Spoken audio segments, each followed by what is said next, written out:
I'm just gonna, yep, okay, I'm making sure.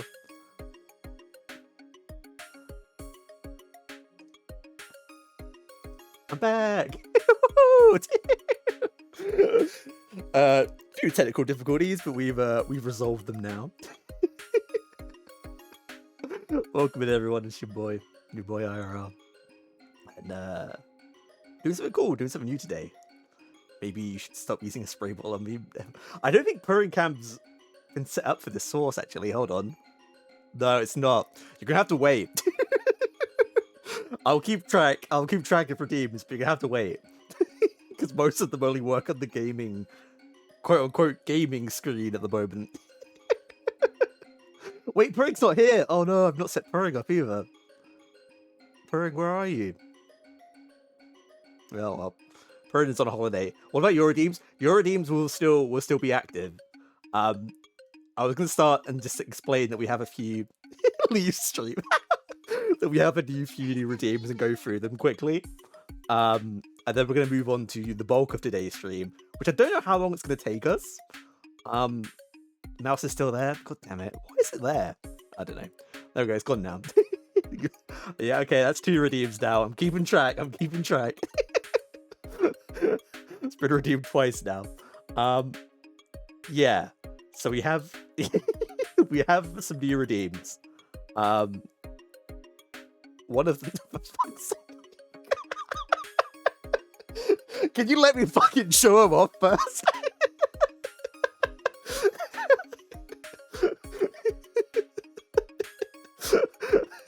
Explain the new ones before you redeem everything. Okay. So yeah, I've been working on some new redeems. Some of them are still a bit scuff, and they need to be foolproof and like sorted out for all sources. 50-50 shiny normal mix. We'll get onto that in a minute as well. And it also doesn't work like that. So yeah, there's basically a bunch of new redeems. Some of them are cosmetic, some of them are not. I hope you know I have to manually keep track of this shit as well, because my Twitch activity thing doesn't work. So I'm gonna have to remember this all in my head. Yeah, a bunch of cosmetic ones, which now we've got on like in a folder on on my Steam Deck now. My Stream Deck, sorry, I don't have Steam Deck, I have a Stream Deck. So one of the ones that were redeemed, and this won't count as the redeem, I'm just showing off. We have a new form, so to speak.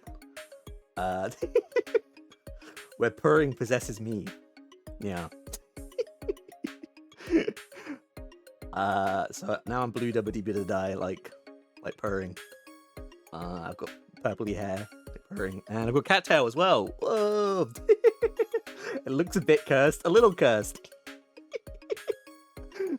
Just a little alien-like, but yeah, this is the supernatural redeem. It's his persona. How dare you? What are these long CDs? What long CDs? Long cooldown? Oh, long cooldowns. I can't. Are there like super long cooldowns on all of them? I don't think there are. CD. IRL furry, call me furry again. I'm banning you. So yeah, that's one of the new redeems. Adam Sanders, Bilby Boo, Shay returned for halftime to help the Mud Dogs in Bourbon, bro. Oh, never change, man, never change. So yeah, that's the supernatural one. Doesn't count as the redeem, okay? I'm just turning off to go through them all. We have another redeem called Chatty Companion. This like creates a shadow, so there's the shiny variant. Very, very cool. And then there's also a normal variant, but there was one thing I failed to take into consideration when I made the normal one. And that's that the bomb punch out is green, so it gets phased out on the green screen. So it's just got like an invisible section, an invisible torso.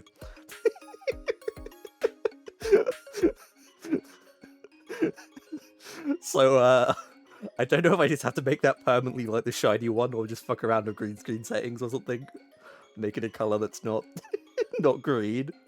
But but yeah. I guess if you redeem the shiny one as well. Oh no, it just goes over it. I didn't realize which order they were stacked in. But yeah.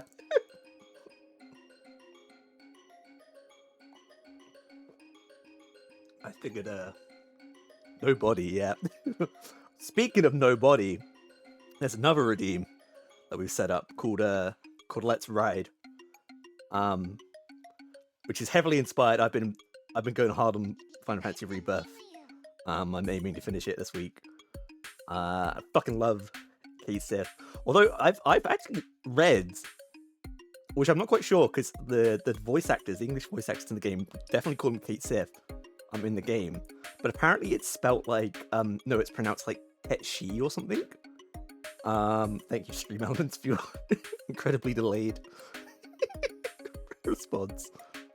Yeah, apparently it's called like Ketshi. It's like Celtic or something. It's from Scotland, which makes sense now that he's got a Scottish voice actor. Who's fucking amazing. I love when he goes, "I'll knock your block off." That was a horrible Scottish accent, but yeah, apparently it's pronounced Ketshi. I don't worry about the pronunciation. Yeah, everyone calls him Cait Sith, so it is what it is, or it is what it is. But yeah, so I was heavily inspired by that. And there will be a new redeem that's not quite set up yet. I'm hoping to have it set up for Saturday stream. That's like probably the big redeem that will implement that. But Let's Ride, basically, the idea is that purring possesses the Fat Moogle that Cait Sith rides on. And that's not me being mean. That's its like literal name. It's literally called the Fat Moogle. Taken up with the developers, not me. It wasn't my idea to call it the Fat Moogle. But again, why do you have dirt as a category?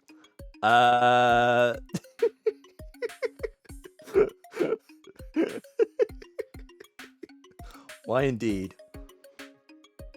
It's I'm just the #1 dirt streamer, you know. I thought it was like the Morgana Mobile. No, not quite. I don't know how I'd even incorporate that, like, into stream. I don't know. It's me. I'm the one that's making all these assets, by the way. So please don't tease me. I'm just trying my best. The limited Photoshop knowledge I can do. Everything I have to make has to be made with like shapes and stuff because I can't draw properly. So circle and ellipsis tools are my friends, and like the curvature one as well. But yeah, so idea is that the purring possesses the Fat Moogle. Unfortunately, again, due to my lack of my height, well, I don't know what my stupidity, I guess, or my scuffness. I only really made this with like the gaming screen in mind as well, because as you'll see,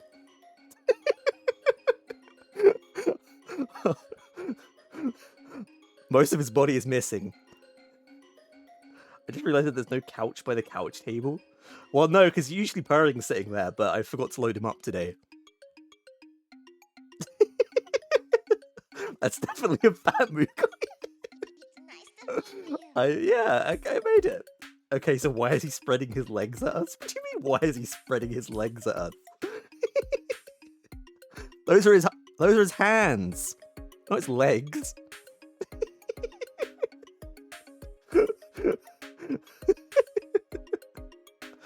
I made it more purring, like color themed. I gave him like little fire eyebrows and the whiskers. The little pink circles are supposed to be headphones, which it kind of conveys, but not really. It also kind of looks like he's shaking maracas. Oh dear. So yeah, that works better on the gaming screen. probably Kate Sith. It's probably Irish. I remember she'd pronounce the same way. They're both from Irish folk. On Irish and Scottish pronouncing it is all so kinds of effed up.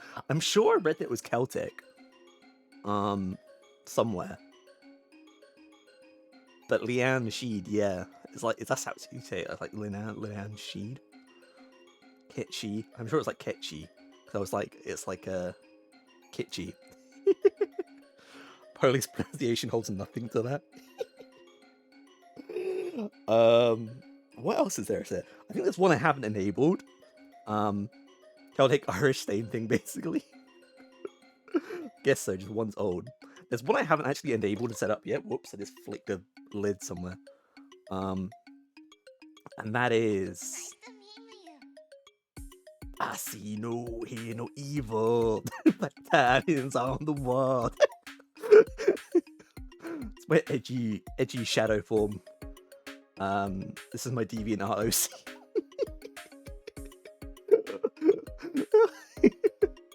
Again, I am not a model person. This is just me fucking around with colors in whatchamacallit, in VTube Studio. Okay, Edgelord. Shut up. I'm gonna go listen to, I don't know, what's the red jumpsuit apparatus or something. I'm trying to think of an edgy band that's not really edgy, like musically, but it's just like, oh, it's so dark, and we listen to him. The wings of a butterfly for your soul. I forgot some spots. What do you mean? Avril Lavigne. My favorite Canadian artist. What spots have I missed? If you're talking about the bag, I couldn't do the bag. So my thing's lagging out again. Oh no, please stream, don't start dying. So I have some blue hair? Oh, do I? Some 41. Also Canadian. Okay, I think it's sorted itself out again now. Alright, well, I'll go back and... That's why this has not been redeemed yet, obviously, guys.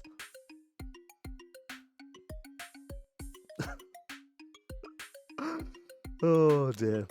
J-Con. Yeah, exactly, J-Con. Oh, dear. And then the other redeem I have added, which you have noticed, is You Laugh, You Lose. And I guess, well, let's go over to the gaming screen, because most of the stuff works better. I can't remember if I set up... I've set up the... Oh, there's a bloody timer.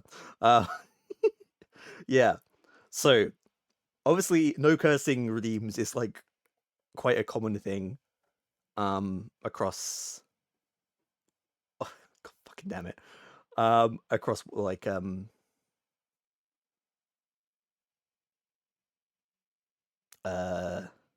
is that Birdman? Who's who Birdman?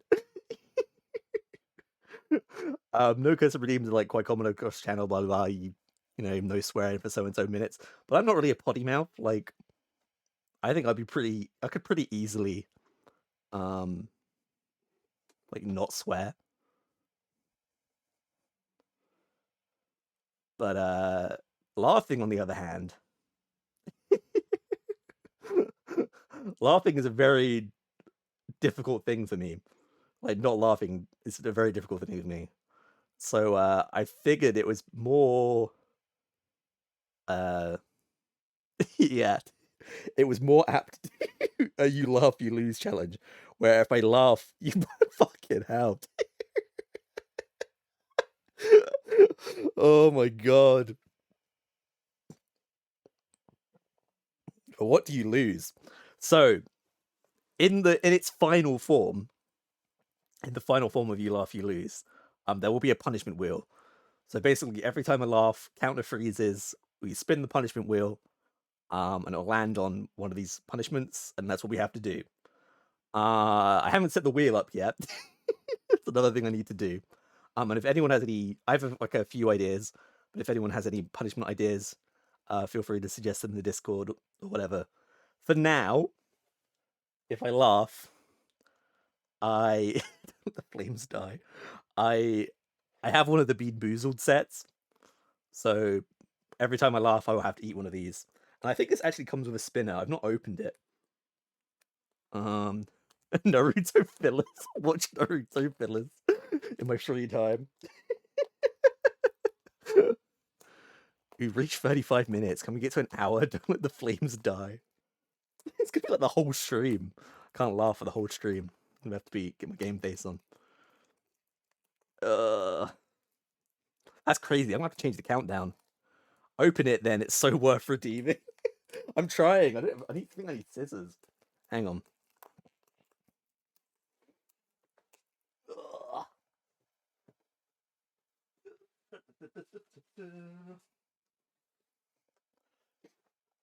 Why are you sealing a box in plastic? Like, just unnecessary, really. Try harder, cadet. That's not how you spell cadet. Only one T.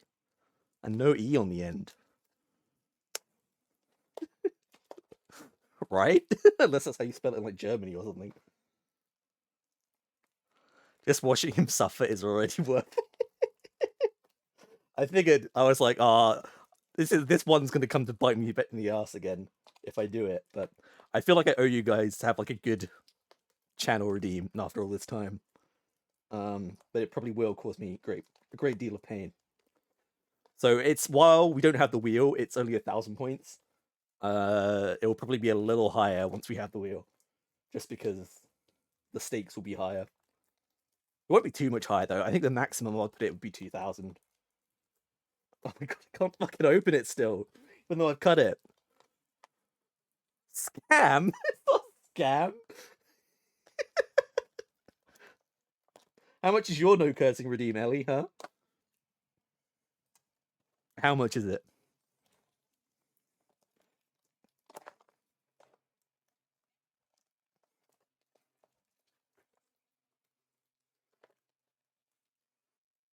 It still won't open. Is there like a box? Oh, there's like a box sleeve over it. That's why. There was a box sleeve over the slander. The truth. There we go. That's why it wasn't opening properly, because there was a sleeve on top of a plastic wrap that's around the box. That's insane. So yeah, it comes with a spinner. So unfortunately, I don't have one as I'm a sailor. Hoy. Nah, we just need to just spray you every time you act out.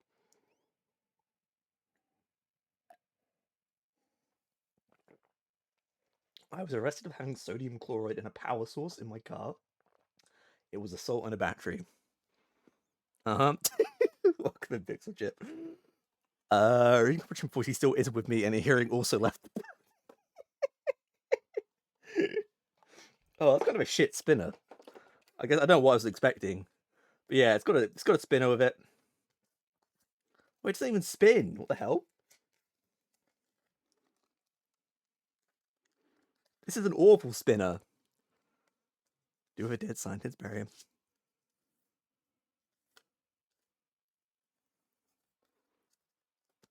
This is kind of a rubbish spinner, guys. I'm not gonna lie. It doesn't really work. I guess I can just put them at random. Oh no, never mind. I needed to plop it in. There we go. It works now. So the flavors we have. You know what? I'm not gonna say all the flavors. We'll just get to it when it gets there. I'll spin it. I'll say which one of the two flavors it can be, and yeah, we'll go from there. But you said the current countdown is 35 minutes, right? That's what you said for the no laughing thing. Because I haven't been keeping track. Don't you try to fucking scam me right now, either. Oh no. Say something like, "Oh, it was 2 hours actually." No shot. No shot. But yeah. I was gonna say, I guess my opportunities to respond are gone. Got the fucking periodic elemental table jokes in chat.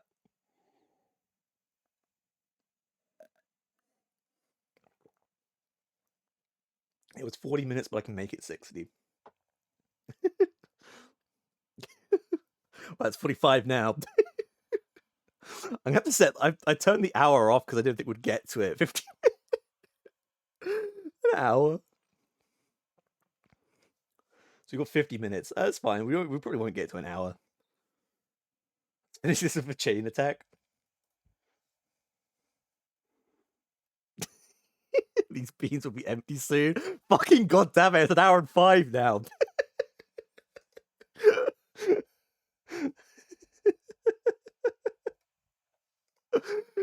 Oh, okay. I'm going an hour and 5 minutes.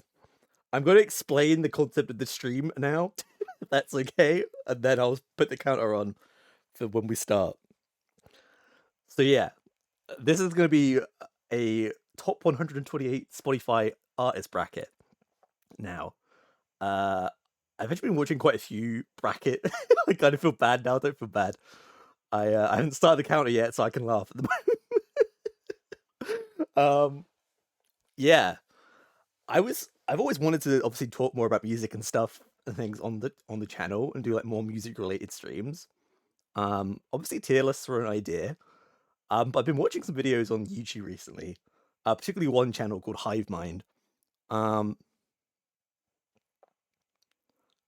they like do like these bracket streams where they like can go through like an artist discography. They're mostly music ones. They've done some other funny ones like beverages, and that kind of thing.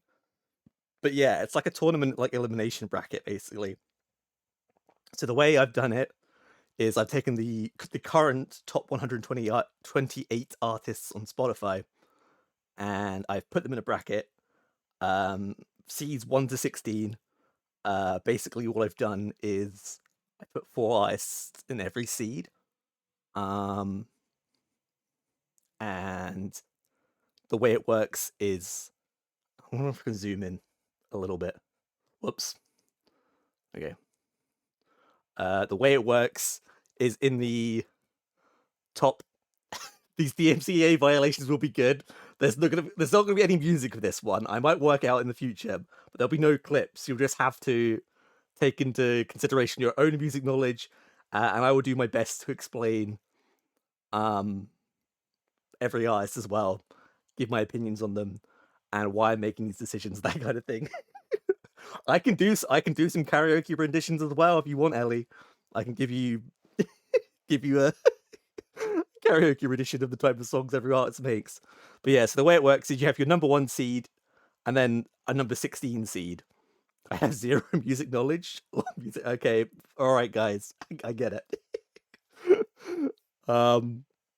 Yeah, so you have your number 1 seed, number 16 seed, number 2 seed, number 15 seed, and basically, yeah, it goes in up to the middle, and then at the bottom and stuff, you have like your number 116 and bold again. I've got 20 minutes of bold. Weekend, but it's only Tuesday. I can put bold on. We'll put bold on. The only thing I remember about Kesha is 2010 plus. Basically, she did disappear, but not completely entirely of her own volition, unfortunately. There was like an essay case that was going on quite a while, and she couldn't make music for a while. So what have we got? We've got Supernatural is on. Wait, I don't know if I've tried bold with Supernatural. That looks fucking cursed. And also Let's Ride was activated as well. Oh, and now we're bopping. Bopping, there we go. Well.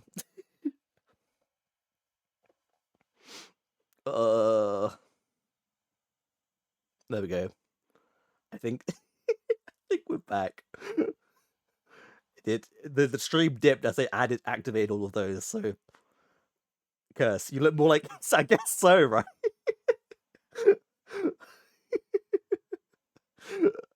Oh my god. So yeah.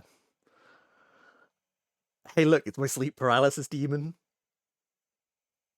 I really need to get like a zoom or something, so then I'll be able to zoom in and be like, it's me. This is my mega mind persona. So, Betty, how many beans you have to? I've explained that we haven't started the timer yet, okay? I'm going to get the timer up. It's not 10 minutes, obviously. It's an hour and 5 minutes.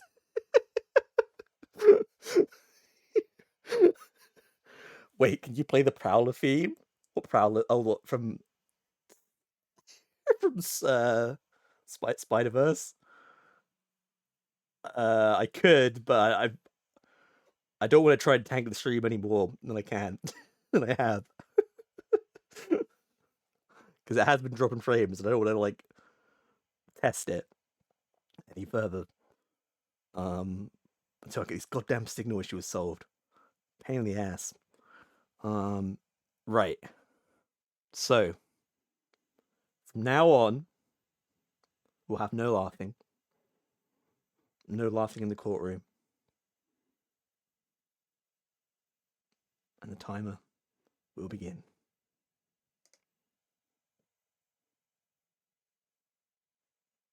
I'm dead serious now. You will not hear a peep. A peep of laughter for the next hour and 5 minutes. And I guess we can get started with the bracket. Although, how do I refresh the page? It's too silent. I don't like this.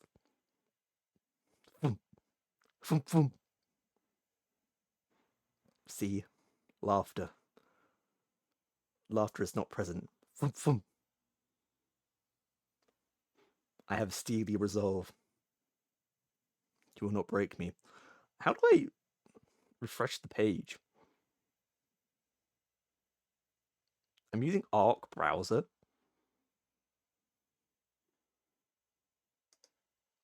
It's a Mac only browser, chat. So sorry, but you can't use it. Oh, it's there. Refresh the page. Okay, I'm gonna zoom in a bit as well. But do you have steely damp? God fucking damn it! All right, we pause. I went a whole minute without laughing.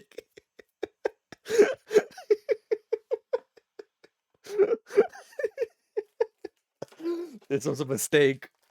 Right, I'm just gonna open the beans then.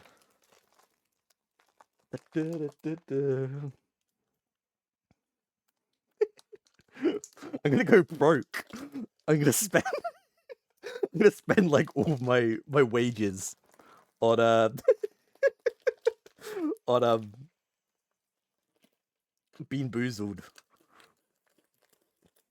They're not really cheap. It's like £8 a box. Okay. I've heard that the shit ones in this are really, really bad. Okay, I've got the spinner. I'm gonna spin the spinner. So we have got, at least he didn't spend company money on Bean Boozled. True. Very true. There is no company. So we've got either strawberry banana smoothie or dead fish is the choices that we have. So I'm gonna grab it. I'm not gonna smell it. I don't know if you can smell the flavor, but to get a completely, I don't know what's the word. I'm not really blind, but a completely authentic experience. I'm not gonna smell the bean. And also I should add today, chat, as well. I've not eaten very much today. I've not had much of an appetite, so this is the first thing I'm gonna have eaten in a couple of hours. So I hope it is a good a good bean. But yeah. Also, where's chat? I've just realized, where's chat? Chat's not on this screen. Whoops. You should not be in the middle of the stream.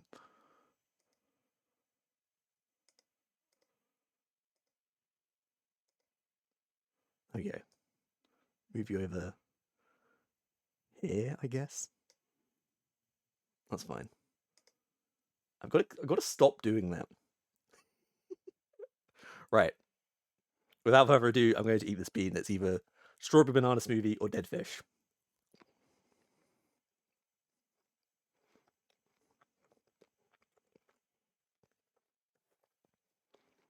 It was safe. It was strawberry banana smoothie. Actually, not bad. Not a bad jelly bean.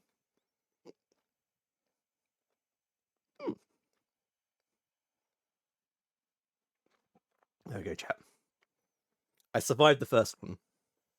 That's the main thing. So I'll restart the counter. Is there a puddle flavored bean? Alas, there is not a puddle flavored beans. Give it another 2 minutes for the next one. I will not take the bait. Counter is start again. I'm looking at periodic table and there's no way half of these are real. Darmstadium? Okay, that's not a thing. At Darn Stadium. Anyway, to the bracket.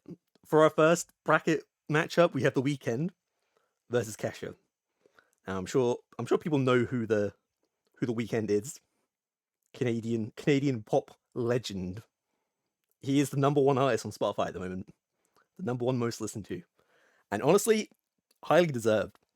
It's very weird to me as someone who was very like accumulated with The Weeknd's music when he first started, because he's been going since like 2010, 2011, I want to say.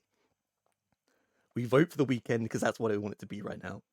That's a valid response, ladies and gentlemen. The Weeknd. So yeah, like he made like very like kind of like lo-fi, before lo-fi was even really like, before we had like the lo-fi and chill like playlists and stuff. A lot of his early music is very kind of, it's like lo-fi, like bedroom. I think they used to call it like blog pop or something like that, blogosphere like music. So for him to be like now like the #1 artist in the world, it's kind of wild. So yeah. And then we have Kesha, who made the only one, the one true TikTok, the only TikTok that I will acknowledge.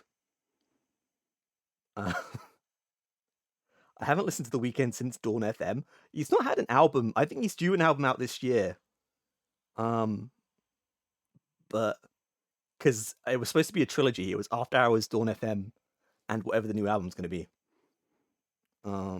Which I'm very looking forward to, because I feel like The Weeknd is only getting better. Was that a cough or a laugh? That was a cough. I was coughing. My reflux is bad. Okay. That was a cough, not a laugh. I'm safe.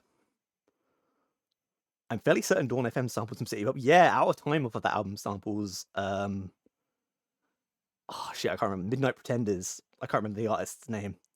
That's what someone who doesn't want a bean would say. Hey man, I don't make the rules.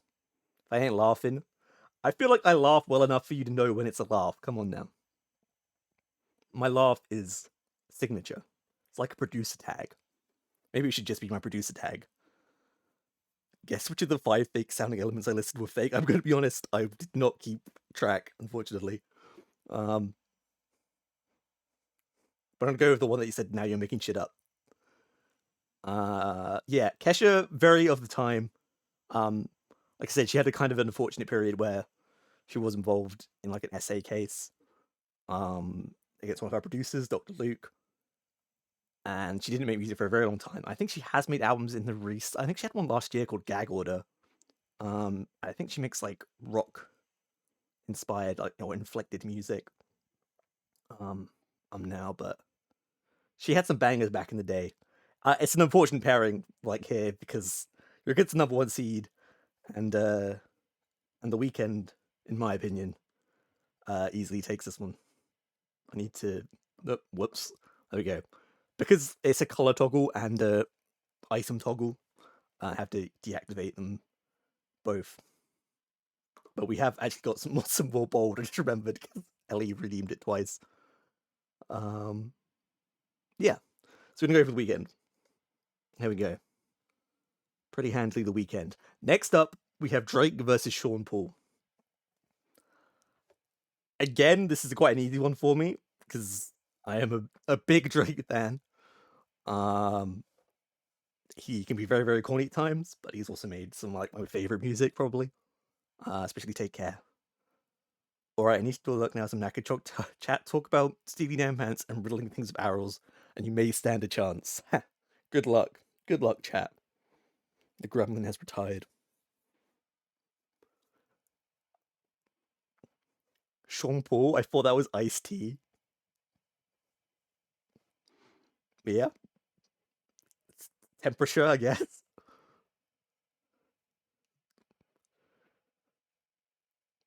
The right temperature. I heard him losing it, Lamau. I don't even know what Steely Dan pants are. Steely Dan's a band, and pants are pants. I heard it smile. What do you mean heard it smile?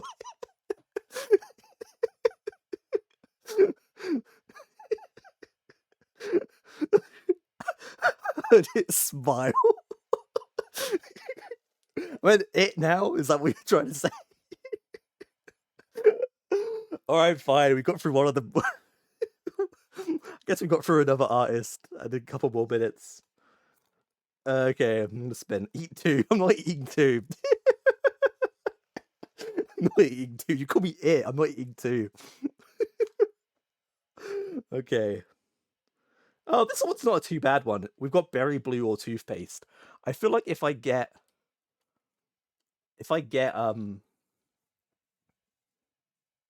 toothpaste, it's probably one of the the better not good ones to start off with. So we can see how it is. So I've got the blue one. And bottoms up.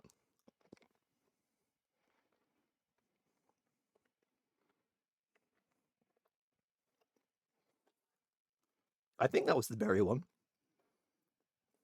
It could be toothpaste. No, it's too sweet to be toothpaste. If my toothpaste was that sweet, I would be alarmed.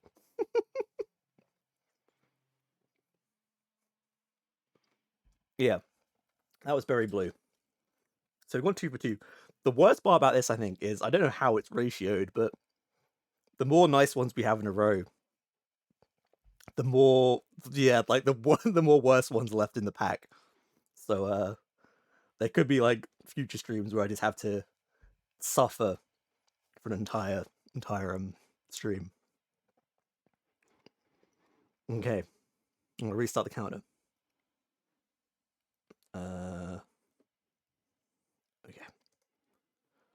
Okay. So yeah, Sean Paul, kind of a legend, I guess, in his own right. He's not an artist I would listen to in my own time. Feature artist, sure.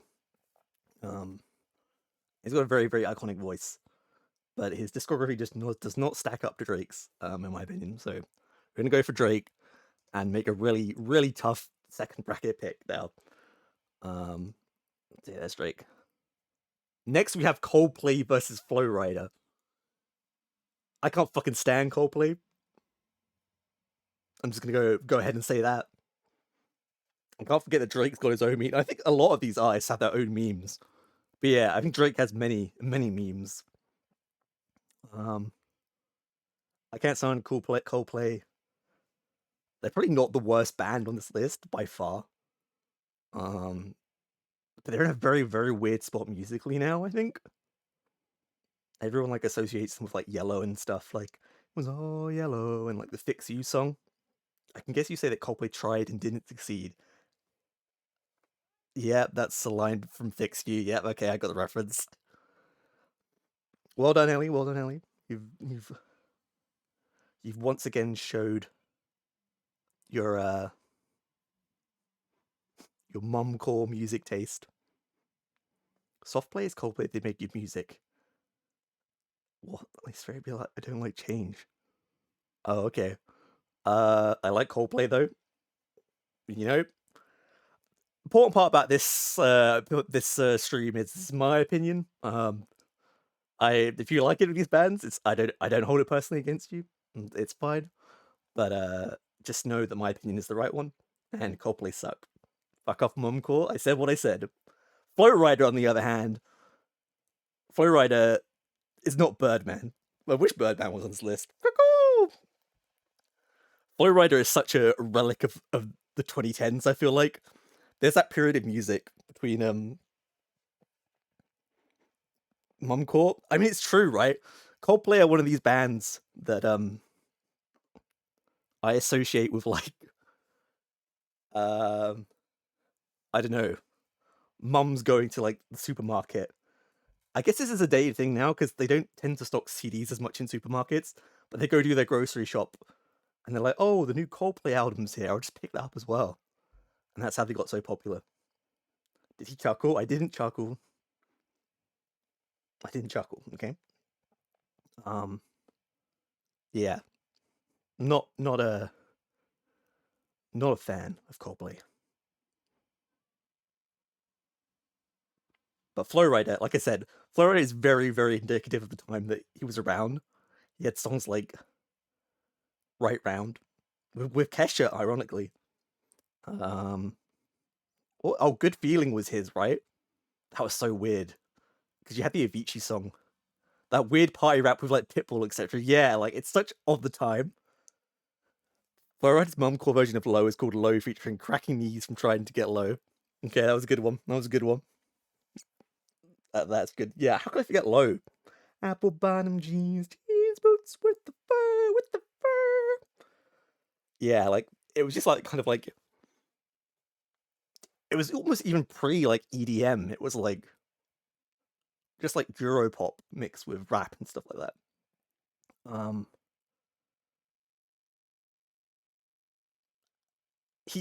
But would I rather listen to a Flow Rider song than a Coldplay song? Abso-fucking-lutely. So Flow Rider's gonna go through to the next part of the bracket. And how could I forget about Flow Rider as well? Flow Rider had like a music case or something like recently. He had to appear in court in like the last couple of years. I don't know if it was like a plagiarism case or anything like that, but the man's just there in his shades, vibing to his own music in the courtroom, and for that he has my respect. So let's put him through. Let's put Flow Rider. Let's put Florida through. Goodbye Coldplay.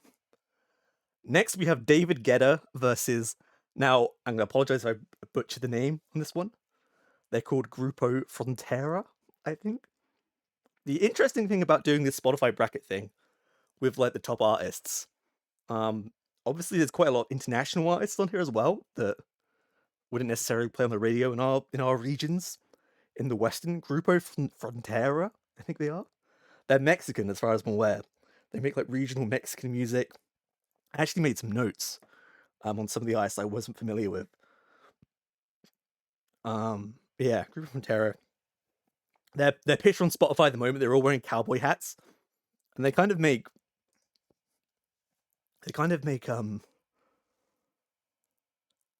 David Guetta had that unforgettable moment during the pandemic where he dropped a beat for George Floyd. That was an incredible video. Probably the biggest thing that David Guetta has gifted us. Yeah, I implore anyone to go look up that video because it's amazing. There are a lot of edits of it where like it plays like the hamster dance after it and shit like that. But yeah, absolutely incredible. The best musical contribution David Guetta has ever made for us. Because right now he is one of the big offenders in pop music. He's one of these artists that are just releasing all these like samples and interpolations of like older songs and just making dance remixes of them, house remixes of them. You had the I'm Blue one with Bebe Rexha, which obviously sampled Eiffel 65's classic I'm Blue. The What Is Love one. And he's actually just played in America. There's a festival called Ultra, which is like the main like EDM festival in America. He just played that this weekend, and he debuted a brand new song that also just interpolates the Mayahi song. I can't remember what it's called, but yeah. So that will be coming to the radio at some point this year. Look forward to that, everyone. But yeah, Grupo Frontera, they make so the genre is listed as regional Mexican music, and it kind of sounded very I don't know. There's definitely some like reggaeton elements, but also like country elements as well. I think they're country country Espanol. Drecosni Dinte, or however you spell it. Yeah, I can't remember this. The Numa Numa song, right? That's what they call it. That's what it's called, like colloquially. But that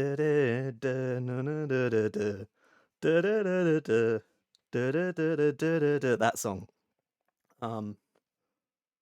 Yeah, not looking forward to that.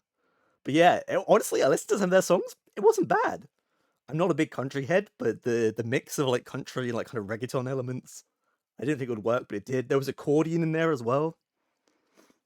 There was some accordion vibes, like pretty good. Um, Obviously a lot less familiar with their music, but in this instance, they're not David Guetta, so they're getting through. They're getting through. Goodbye, David Guetta. Again, we have another kind of similar matchup here where we have Miley Cyrus versus Shreya Ghoshal, I think, who I believe is an Indian artist.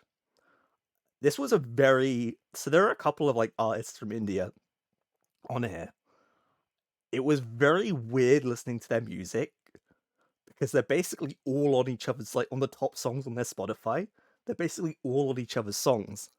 And the only thing that I could kind of glean from it, like on a surface level, was these must be like all like songs that are made for like Bollywood films and like or Bollywood TV shows. Because I know that's such a massive like cultural like an entertainment industry in like in India and stuff like that. Because they were all the single covers and the album covers were like these very pretty people that were looking into each other's eyes. So I have to assume they're like either romantic or like Bollywood films or Bollywood TV shows.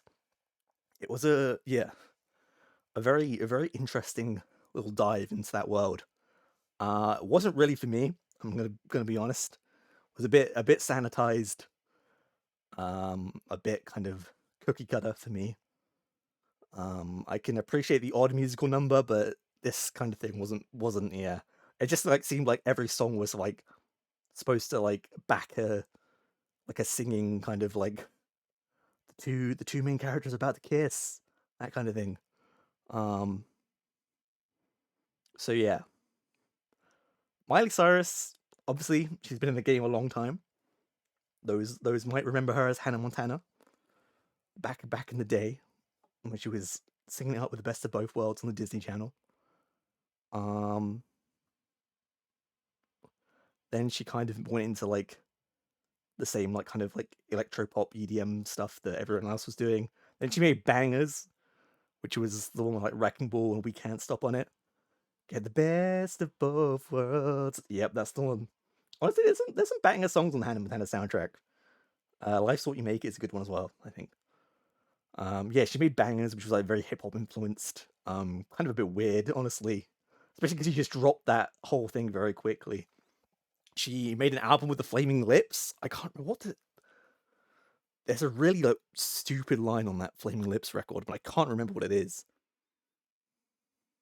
Something to do with pussy. Have you heard of the chemical arsehole? It's a ring. SMH, SMH is what I have to say to that. Oh my god, I've just nope. Okay, I think we're back. I dropped 0 for a second there.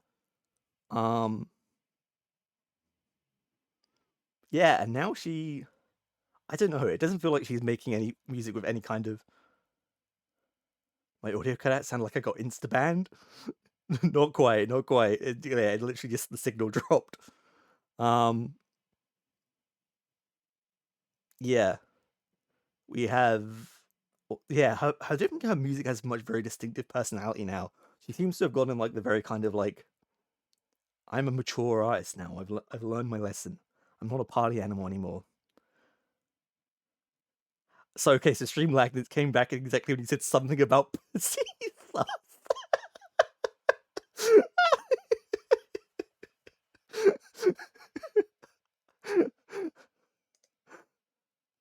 Oh, I just remembered the line from that Flaming Lick record. And she says it with such a weird cadence as well. It's like, why you stick the dick in the pussy? Or something like that. Which I think it's supposed to be like a serious song. But the way she just goes, why you stick the dick in the pussy? It's just ridiculous. But yeah, okay, I've got to eat another bean, I get it. Just remember the line. I'm gonna put Miley Cyrus through, by the way, as well. No more grinding on Robin Thicke. Exactly, yeah. Okay, let's spin the wheel, see what we get. God, I'm glad Robin Thicke isn't on this. It's like exactly in the middle, so I'm gonna spin it again. Okay, what have we got? Pomegranate or Old Bandage? Oh, Old Bandage is gonna be vile if I get it. What does it look like? It's like the purpley one. I think it's that one. Yeah, old bandage is definitely gonna be vile if I get that one.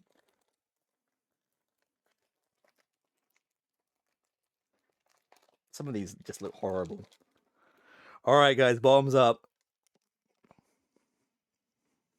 That's old bandage. That's definitely old bandage. Oh, it's so musty. It's all stuck on my.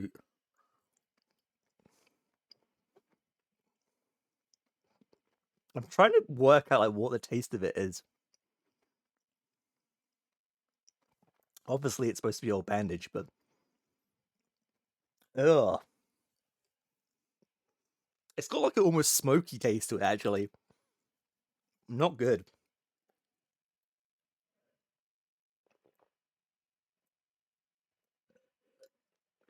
Oh,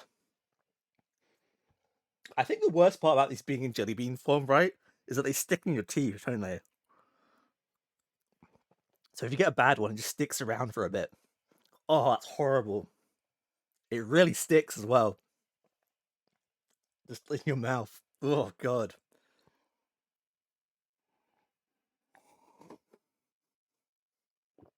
Vile. Oh. Hope you're happy, chat. Whew. That's what she said. It really sticks in your mouth. Very mature, Ellie. Very mature. Alright, let's start the countdown again. Next, we have Billie Eilish versus Neo. So, I've never really got super heavy into Billie Eilish.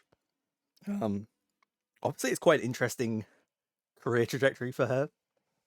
She kind of come up out of nowhere. And there was like a very kind of like, she makes all her music with her brother, like at home, that kind of thing. I believe her parents are very, very rich, or at least very well off. So there's definitely some nepotism, nepotism there, probably. I don't know if they're actually in the music industry at all, or if they're in like the film industry. But yeah, at first I really wasn't that much into Billie Eilish at all. Like you'd hear "Bad Guy" on the radio a lot.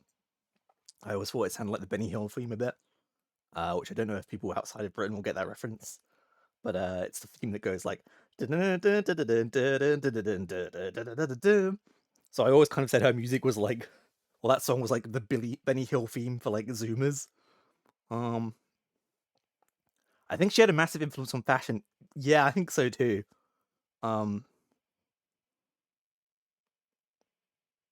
Especially probably amongst younger people. And obviously there's like a lot of weird comments about her as well. She was quite young when she started, right? She was like 16 or something when the first album came out, or 17 or something, like really young. So she had to go through that kind of era of the industry as well, which is unfortunate. But yeah, I'm not the biggest fan of her vocals. It's almost a bit like ASMR core for me. And you can just put core on the end of anything now, and that's a descriptor for music. But she makes some interesting music, I think. I'm glad we have someone like her, like in like the current pop mainstream, if you will. And she's up against Neo. I've not heard Neo's name in years. He was again another one of these kind of R&B song artists. I think people like him, Trey Songz, Amarion, those kind of artists. She did the opening for True Detective season 4, my favorite anime. That makes sense though. The worst season of all. Oh, that's unfortunate. Yeah, Neo. Again, I've not heard like about him in years, so it's quite incredible that he's still in the top 128 most listened to songs and artists. I haven't heard the name Neo since primary school. Yeah, like I think around like secondary school. Like the last songs I remember from him were the Play Hard song with David Guetta, like the Work Hard, Play Hard one. And what was the other? What was like Neo's big song? Was it the So Sick? Right, that was the So Sick of Love Songs. That song. That's his big number, if you will. I think how it currently, with how it currently stands in music today, I'd much rather listen to Billie Eilish than Neo. I think Billie Eilish is more important in the grand scheme of things as well. Neo's kind of had his day, so I think yeah, I'd rather listen to Billie Eilish. So we'll put Billie Eilish through. Next, we have Shakira versus Creedence Clearwater Revival. Now, what a fucking pairing this is. Our tax evading queen, Shakira. I've noticed just from being around some colleagues who listen to their Spotify, they still listen to chart songs from when they were growing up. I still hear Lupe Fiasco, and I don't get why. Damn. Yeah, maybe that is. I know. I remember that. There was an article I read a couple of years ago about how like a lot of the landfill, as we call them, indie bands of the UK, like the Wombats, Razorlight, all that kind of stuff, the Kooks, were getting like really popular with like younger people because they were just on these indie hit playlists on Spotify. So yeah, it doesn't surprise me honestly. But yeah, we have Shakira here. Hips don't lie, and I can't say I have.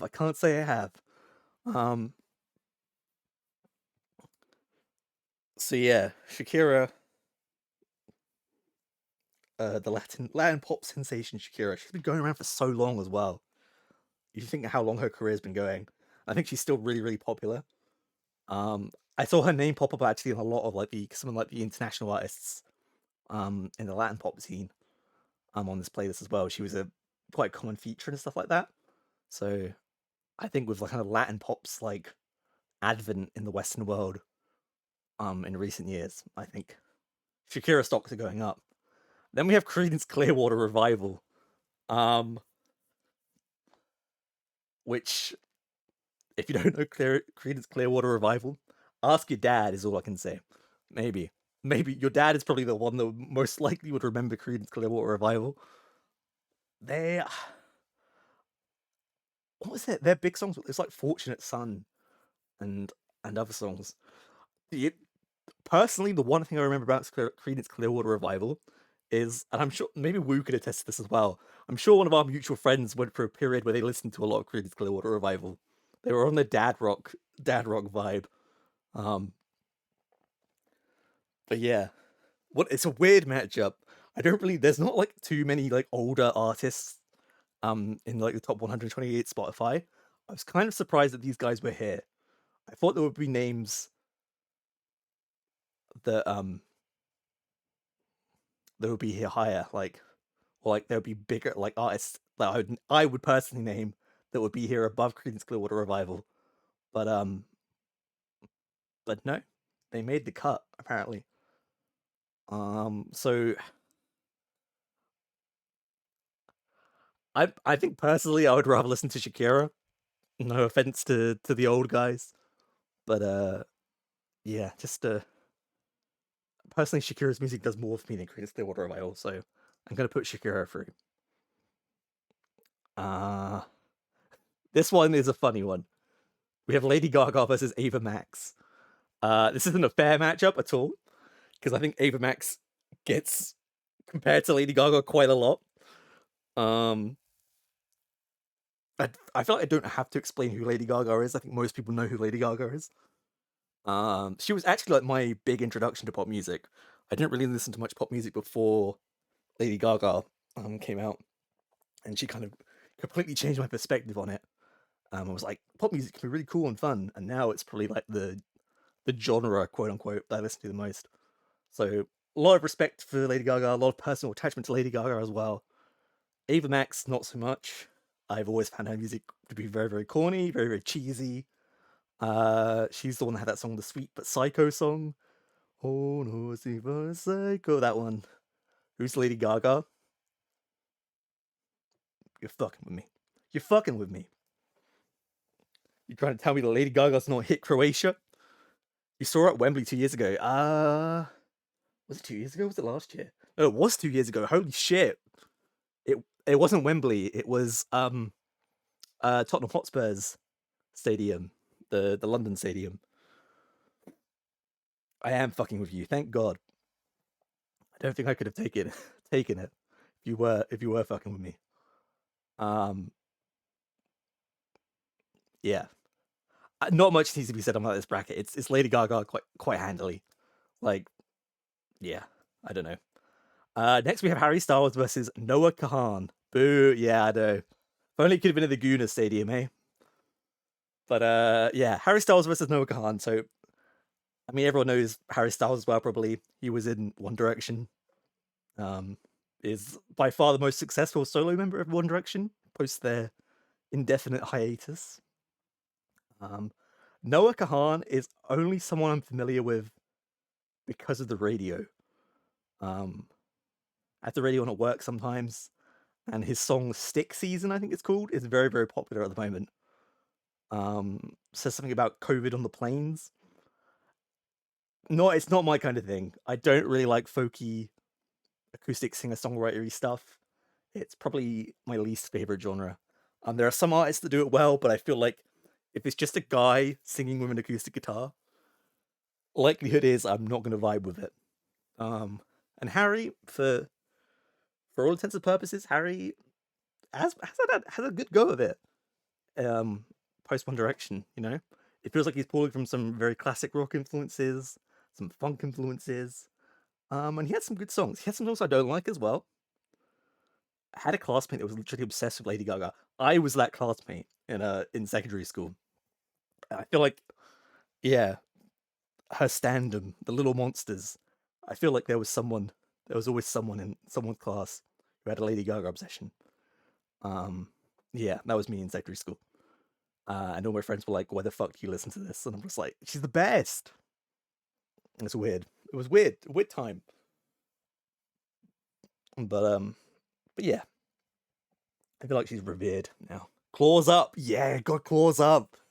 Oh no, it's paws up, not claws. Paws up. God, I am not being the furry allegations. Speaking of, that's for now because the years have gone. Yeah. So Noah Kahan, get out of here, man. We're going Harry. We're Team Harry today. Karol G versus Britney Spears is our next matchup. I'm not going to talk too much about this. I'm not super familiar with Karol G. I think again she's also on kind of the Latin rap. She's not a Latin rap artist, but like the reggaeton kind of like Latin music scene. Paparazzi a banger, absolutely. Who's Karol G plus? Karol G plus. You got a G plus. Is that even a grade? I don't know what her big song is, to be honest, Karol G. I got her mixed up with another one. There's like a Becky G or something, right? And I thought that was her at the time, but no. It's not her. I don't know. I'm pretty sure she has a collaboration song with Shakira, which can be said for an awful lot of people on this list, I'm just gonna say. But yeah, not too familiar with her. It's going to go against Britney. I mean, I don't even have to say much, right? It's weird. I think Britney is definitely someone that's I feel like even more known for her controversies and kind of like her past and stuff like that, and like the whole leave her alone thing and that kind of thing in like the late 2000s. But she's had some bangers. A lot of those early Max Martin songs, maybe One More Time, Oops, I Did It Again. Toxic. I don't think that was Max Martin. Maybe it was. I'm not sure. And then kind of the late 2000s as well. I think she had like some really good songs. Give Me More. I think Give Me More is like one of those songs that holds up really well. More so than songs that come after it. I feel like songs like Womanizer, Circus, Hold It Against Me are very like kind of the time. Hold It Against Me has like dubstep and shit, and I'm pretty sure. Or around that album that it's on has like dubstep influences, which have aged horrifically. But yeah. She's a legend. I think she had a redemption arc, to be fair. Yeah, I think so too. I think she was like one of the first people to have kind of like a very like public media scandal in the age of the internet, if that makes sense.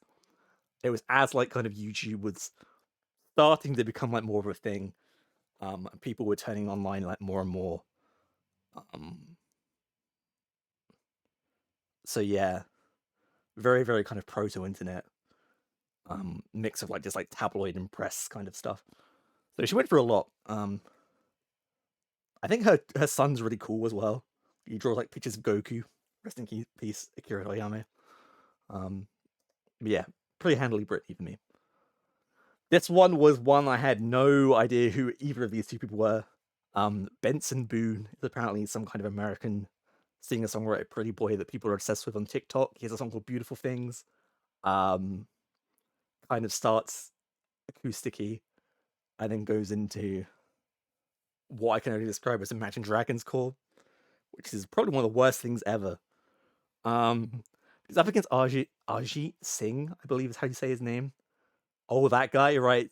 So Ellie knows who they are. So again, he's not beating the mumcore allegations here, but I guess this one's popular with the kids, so we'll let it slide. Ajit Singh, yeah, again, is another one of these artists that just all his top songs were like these songs were like like Bollywood artists on, or like artists that make music for Bollywoods. I mean, it must be big because I'm pretty sure this guy's playing the O2 Arena when I go see Taylor Swift. So obviously there's still a big audience from worldwide. Just isn't really for me. It's either mumcore or kidcore. Can't be. Oh, it's either mumcore or kidcore. Can't be both. You're just a paradox, Ellie. But yeah. I think it pains me to do it, but I'm gonna put this guy through just because I can't listen to this music.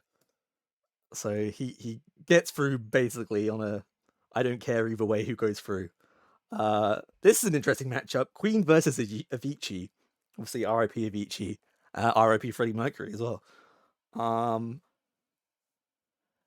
Again, Avicii had like such a stranglehold on the. I feel like he simultaneously came in quite late to the EDM scene of like the late.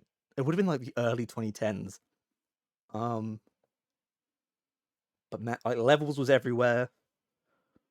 Good Feeling was everywhere, which sampled Levels, which is weird that those songs were both chart songs at the same time.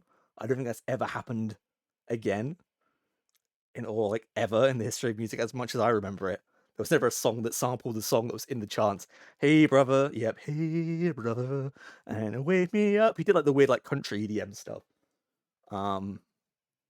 which I found kind of annoying at the time, but I think have a little bit more respect for, I guess, in this day and age. I don't know. I guess I've heard worse music now, so it holds up better. Queen are pretty legendary. They're not a band that I've listened to too much, to be quite frank. I've not gone like a deep dive on Queen discography, but the bangers speak for themselves.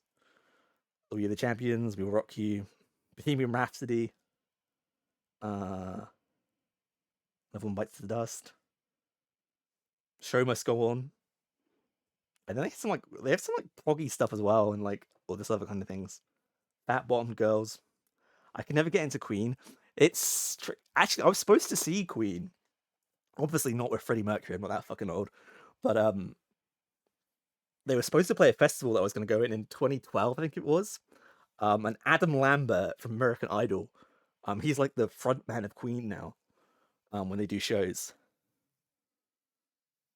there's that Freddie Mercury film starring Rami Malek that I've been meaning to watch. Yeah, honestly, just put Rami Malek in anything, and I'll probably want to watch it. Especially that with Mr. Robot. That's such an amazing show. Where Freddie and Avicii bit the dust. Wow, Ellie, really fucking. Yeah, just shake my head. Shake my head is all I can say.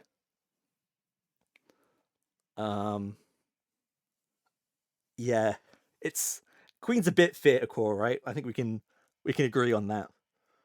There's no oldies in the chat, or at least no really oldies.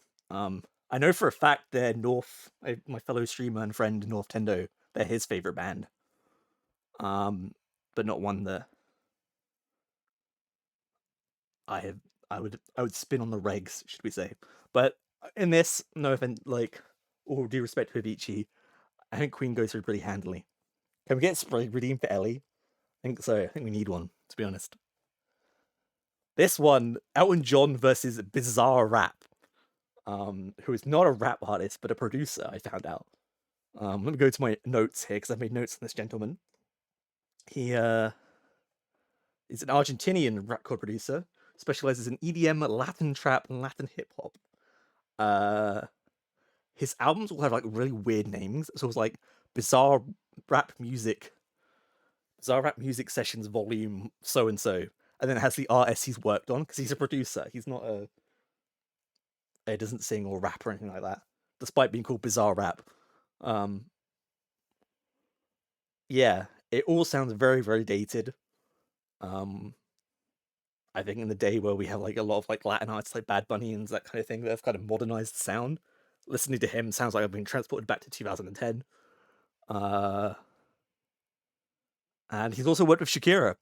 In fact, his Spotify picture is him and Shakira holding, I believe, Latin Grammys or something like that.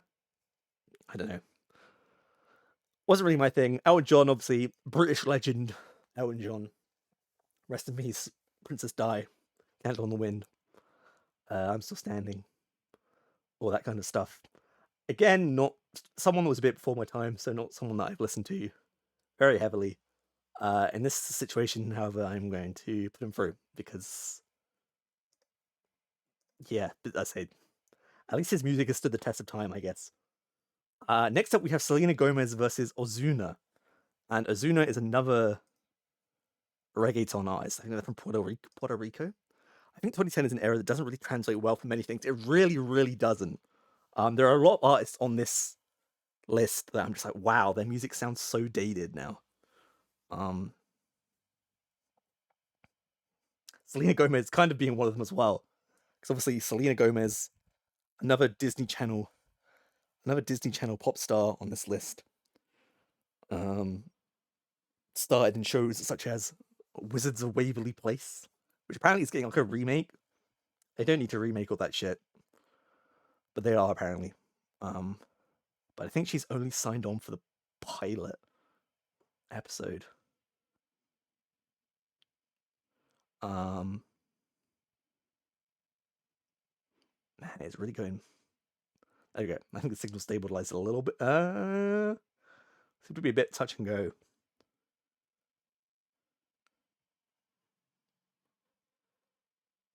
I think.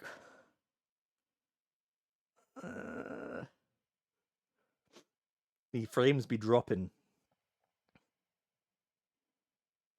It really does not want to stabilize. Okay, I think we're better now. Yeah, made kind of like pop rock and stuff in the early, well, not early, the late 2000s, around like 2010 and stuff like that, with her band. It's just going up and down and up and down. It is not stabilizing. Hold on.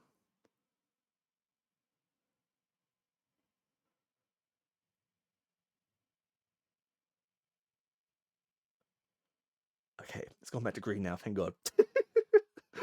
we should be okay for a bit. Hopefully, it's fine. It's fine. So anyway, yeah, Selena Gomez kind of made pop rock song, then just kind of made like pop, like EDM, Euro pop music, like everyone else did at the time. I don't think she has many songs in her discography either, really, that stood the test of time. I heard a laugh. You didn't hear a laugh. You're lying. I think it must have just been a weird like signal glitch. Must have been a weird signal glitch, I think. I did too, man. You guys need to get your hearing checked in your old age. That's all I'm saying. That's all I'm saying. Don't lie to us. I'm not lying. Eat.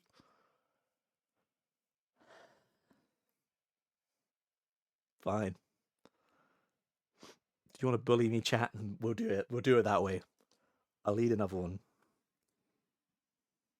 Eat the bean. We got. Oh, it's gone right in the middle again. Whoop. Oh no, not this one. Buttered popcorn or rotten egg. Whew. Okay. I need to work out which one this is. Oh, it's that one with like the horrible yellow stuff. Rotten egg. Oh, rotten egg is gonna be so awful. Please be buttered popcorn and not rotten egg. I think I'm worried if it's rotten egg that I'm actually gonna like throw up or something. I have to like mute my mic really quickly. All right, I'm doing this for you, chat. I hope you're happy. There we go.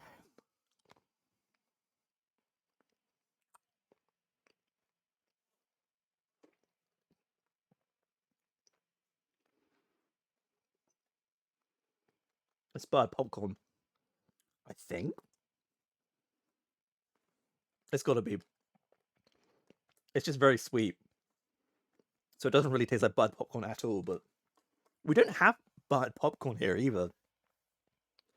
Like, it's not like a cinema snack in the UK. It's very like an American thing, I think. If you go to the cinema in the UK, it's like sweet or salty popcorn. That's all they have. Lucky. That was the pity one for you guys anyway. Azuna, again, it's just reggaeton kind of. Well, he's Puerto Rican, but he makes reggaeton music as well. I don't have a particular pick here either, really. I guess there are some Selena Gomez songs I like. Most of her discography, I'm just kind of out on.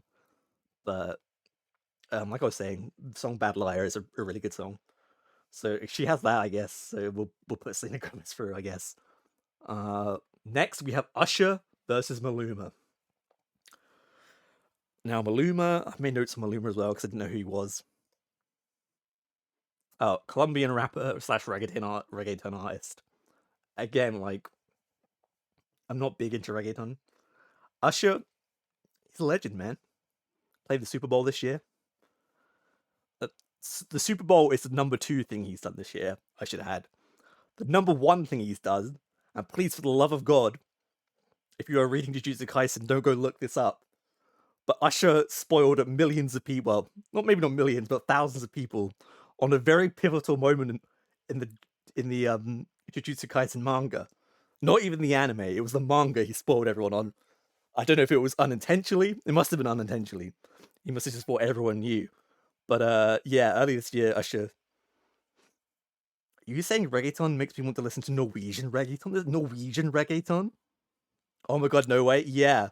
So there was a particular thing that people were in the manga were comparing Usher to. And Usher made a tribute to that post on his Instagram, I think, and just spoiled a really pivotal moment in the manga. Absolutely wild. Buck wild. I was like, oh my god, I can't believe this is such a weird thing to happen. But yeah, people were not happy with Usher. But he's given us so much. Like, Usher is someone I don't listen to Usher a lot, like particularly like every day. But the hits he's given us, the amount of times I'll say "Peace out, A-Town down" when I'm saying bye to someone, or even on stream as well.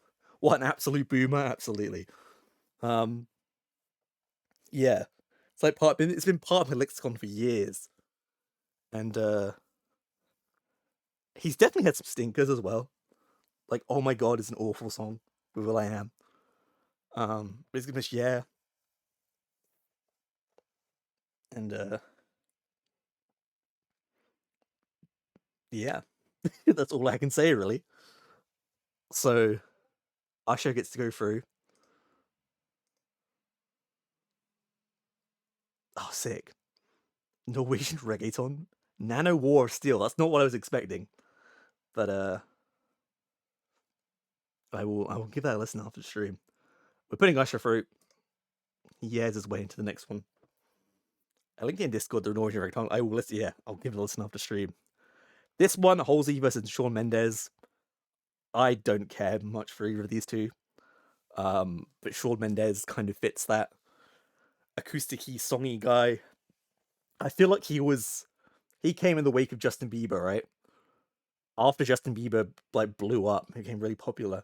It seemed like there were a lot of like these just dashing dashing young white boys, as one might say, that made music to make the teens swoon to, and I think Shawn Mendes very much fits the bill. Hasn't really made anything I found particularly interesting. Halsey is a weird one. Kind of almost like Billie Eilish, where she sits in this kind of like, I make pop music, but it's weird. She has an album produced by Trent Reznor of Nine Inch Nails, which is a really weird thing to say. I don't think it was particularly popular. Had some interesting songs on it. A lot of it sounds kind of like proto Nine Inch Nails, with Halsey vocals on. She has a very, very nasally voice, which, in this instance, works to her disadvantage. But she's not Shawn Mendes, so Halsey goes through. We're like halfway through the first bracket. I've been going for an hour and 20 minutes, and we're halfway, not even halfway actually. We're like a quarter of the way through the first bracket. I've got to start speeding this up, because otherwise we're going to be here for fucking ever.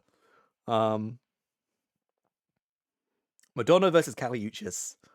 Madonna, obviously a legend, has been made. Some might say the original Lady Gaga. Has made an insane amount of music. Vogue is still going. She's 65 and she's still going. I like what I've heard of Kali Uchis. I really like Kali Uchis. I saw her live 2 years ago, I think it was. All night stream incoming. Fuck it, we ball. That's all I can say. Yeah. She makes very, very cool kind of like Latin influence. It's very like otherworldly, her music, I think. What was the album? Was it Stranger? Stranger's the album of hers I really, really like. It's not called Stranger. What's it called? There's a song on it called Just a Stranger. It's the one with Before the Storm on it as well, with Tyler on it. Which is, yeah, very, very cool. She makes very, very like dreamy kind of like Latin. Because I think she has songs. An album she put out this year, and was like a Spanish language album. She flips between the two. And yeah, really, really good vibes. Good vibes from Kali Uchis. It's tough because Madonna obviously has done so much for music over the course of her career, but as it currently stands, I don't think her career has much left to give, if that makes sense. Dead to Me is a banger. Yes, Dead to Me is a great song. I don't think she has much left to give musically, and like her albums in recent years have not been great. Like the Bitch I'm Madonna album and that kind of thing.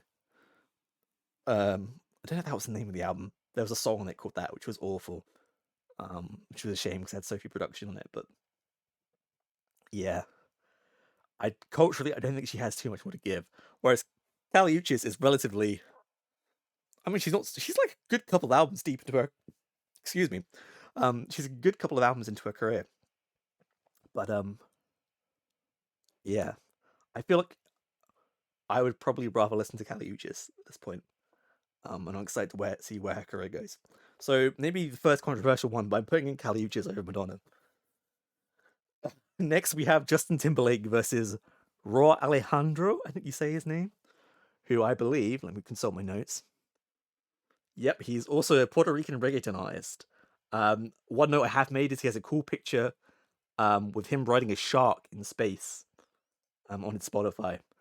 And that was the thing that stuck out the most to me. It's Justin Timberlake. I can't do an all-nighter again, and sadly have to go to sleep thanks to stream. Thank you for stopping by, Ellie. Yeah, please do not do an all-nighter. Go to bed. Have a good rest. And thanks for the beans, I guess.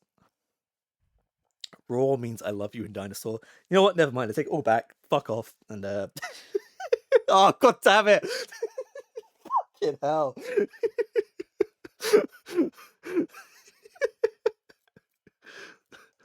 Son of a...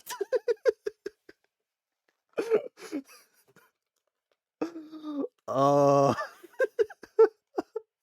I hate my life. Toasted marshmallow or stink bug? Stink bug is gonna fucking suck. Oh my god. It just makes me think of a skunk or something. Like, I feel like it's a taste that's never gonna leave my mouth if I get stink bug. So I pray to God if there is one. Which one is it? There are so many like white, cleary ones in this. It's like white and yellow with like brown bits on it. Oh, there's one. Please do not be stink bug, for the love of God.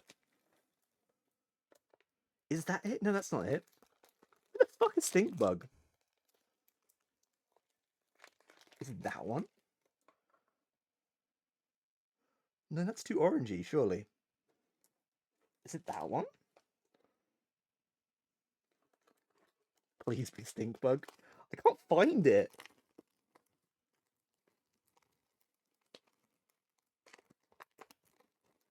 I'm looking, but I just can't find it in here.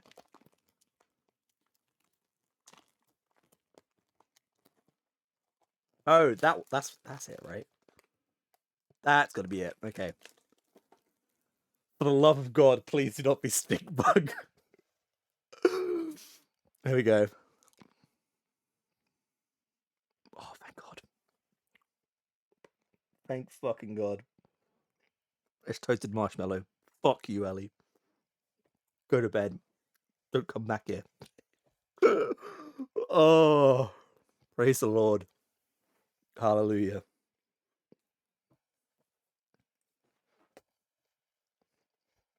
Nice try. You've actually given me a delicious jelly bean treat before you went to bed. So, thank you very much for that, Ellie, and have a good night. We will resume the countdown. Now I won't have a good night, but a bad night. That is unfortunate. I take no responsibility for your decisions, but I hope the night can turn around for you. This is handily Justin Timberlake for me. Yeah, we'll talk more about Justin Timberlake later, I guess. Chris Brown versus Bebe Rexha. Now, this might be the first one where I put someone through based not on the quality of their music, but the quality of their character. Because Chris Brown is a piece of shit. See, Breezy? And he's never been someone that I've really liked their music, even, to be honest. So if I don't like your music, and then you're a complete jackass, nah. It's a sliding scale. You've got the morality and the quality of the music. Chris Brown is the most intolerable person ever. He's such a dick, man. Such a dick. Now, Bebe Rexha, really weird career trajectory for her. Because she started, I remember when she started. Her first musical project was with Pete Wentz from Fall Out Boy. It was like a baroque pop band called Black Cards, which she started like shortly after Fall Out Boy went on hiatus the first time. Well, the only time they've only gone on hiatus once. So she started like on the Warped Tour circuit in America with this band called Black Cards. And then, obviously, Fall Out Boy came back. That project kind of fell to the wayside. And then she started becoming like a feature singer on some EDM songs. And I feel like that's what she's most known for now, rather than her solo material. She was on the David Guetta song, the I'm Good one, the one that samples or is an interpolation of I'm Good by Eiffel 65. And that was one of the most horrible songs of last year. I think it was last year. And I rue her for bringing that energy into the world. But she's still going through in this bracket ahead of Chris Brown. It's almost like a, I don't know, a courtesy. What's the word I'm looking for? It's not courtesy. When you put our principle, I guess kind of similar to that. I don't know. Who cares? Chris Brown is the only person I'd advocate cancel culture for. It's fair. It's fair. Khalid versus James Arthur. Khalid. What's his big song that was Talk? He's like a more commercial Frank Ocean. This is the only thing I can really say about Khalid. I think he had a song last year called Soft as Touch, which was kind of cool. but that was the only song I've ever really liked of his. James Arthur was a X Factor winner in like 2011, 2012, who somehow stuck around. I'm pretty sure he had some pretty controversial moments as well, from what I remember, where he said some really fucked up shit. But apparently people don't care about that anymore, and he's just sat around. I don't. It's Khalid. Khalid's going for ahead of James Arthur. Wow.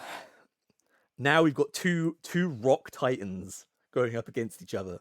We've got Arctic Monkeys versus Lil Wayne.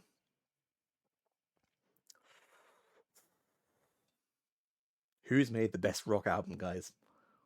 Was it AM by the Arctic Monkeys? Was it I'm Not a Human Being by Lil Wayne? Arctic Monkeys. I mean, I'm British, right? So yeah, I'd really, really like the Arctic Monkeys, or the Arctic Monkeys, as they would say up in Brum. There's only a couple of albums of Arctic Monkeys I feel like I've really, really liked. I didn't like them too much when they came out. I wasn't big into indie. I have a more retroactive kind of appreciation, I suppose, for like their earlier works now. Humbug was a very weird album. I didn't really get Suck It and See. AM I enjoyed quite a lot, but that was kind of the end of my like history of Arctic Monkeys, because I think everything after AM has just been like pretentious wank, basically. Lil Wayne. I'm not as clued into Lil Wayne as I'd like to be, especially as I really, really like some artists that are very heavily influenced by him. But I can respect his contributions to the scene, his contributions to music in general. I think you don't get a lot of artists nowadays, especially in hip hop culture, without Lil Wayne. Whereas without Arctic Monkeys, I don't know how music changes, really, to be honest. You get less shite indie bands, I guess, which is a good thing in my opinion. So yeah, maybe a controversial pick, but Lil Wayne's going in ahead of Arctic Monkeys. J Balvin versus Jay-Z. It's Jay-Z. I'm sorry, J Balvin. Nicki Minaj versus Pink. This is kind of a tough one, a little bit, because I've never really been into Pink, but I can't fucking stand Nicki Minaj at the moment. She said so much stupid shit. Her husband is alleged. Well, actually, no, I'm pretty sure he is on a sex offenders list. Don't quote that. I don't want Nicki Minaj stands coming after me. I don't want the Barbs coming for me. And her album last year was so Pink Friday 2 was horrible. She just makes music catered to the like TikTok crowds now, TikTok videos. And then they've taken all of her music off of TikTok because of the Universal Music Agreement thing now. So can't even pedal it actually on TikTok. Pink had a strong genre change partway through her career. She did, right? She's made all those like very kind of like angsty like pop rock songs. But I feel like as that kind of music became like less popular, she like started making like these big like again I'm gonna say Imagine Dragons cool because that's the only way I can describe it. It's like trailer music. But did do a really cool live show I think recently, like her tour where she was like flying around the stadium and shit. I just saw videos of it, which are really cool. It's tricky because I like quite a lot of Nicki's early stuff. But I think she's struggled, and she's become so obsessed with the idea that she's like the queen of rap, queen of the number one like rap artist. Whereas I feel like her cultural relevance has kind of faded so much over the past couple of years. Not helped by the fact that she makes really stupid statements, like her cousin or something. She tweeted about how after he got the COVID vaccine, his like balls swelled up or some shit. Basically put her cousin on blast for cheating on his wife and getting an STI. But yeah, she tried to link it to the vaccine. And then she was like, well, I wasn't saying that directly. I was just saying maybe we should be a bit more mindful, which is bullshit, obviously.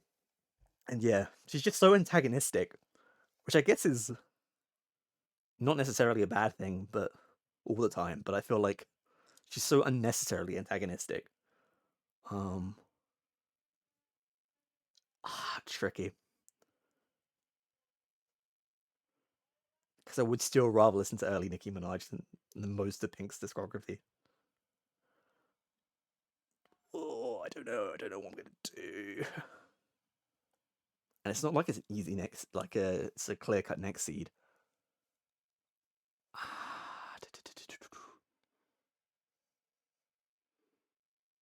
Let's put Pink through. We'll put Pink through. I made a decision. Adele versus The Neighborhood. The Neighborhood must just clearly be here. Off of the strength of Sweater Weather alone, right? Because I've not heard anyone mention a single other Neighborhood song, I think, in the history of their career. And that song's like 10 years, 12 years old now. I feel like it was probably a big Tumblr song back in the day. Whereas Adele, again, I've never been the biggest Adele fan, like musically, but I can recognize how big some of those songs are. And that kind of vocal prowess. Yeah, I can't. I was gonna say Sweater Weather's the only song by them I know. Welcome in Raven, and yeah, like I don't know any other Neighborhood song. It's got to be Adele. Like I can't just put Neighborhood through. Katy Perry versus 50 Cent. This is an interesting one. I mean, it's pretty clear cut Katy Perry for me. 50 Cent has made some great contributions to music within the club, Candy Shop, all those classic hip hop jams. Also has some banger tweets as well. We can't discredit his tweeting game. He has the really classic "fuck them kids" meme. And there's one where he curses out his grandma for asking him to put the laundry out. I'm pretty sure, which is such a wild thing to read from like a guy in his 40s going on 50s. He might have hit his 50s by this point. I don't know. It can't be that old. A lot of entertainment value from 50 Cent. Katy Perry, like musically, like is declining. I think is pretty safe to say. I don't know the last.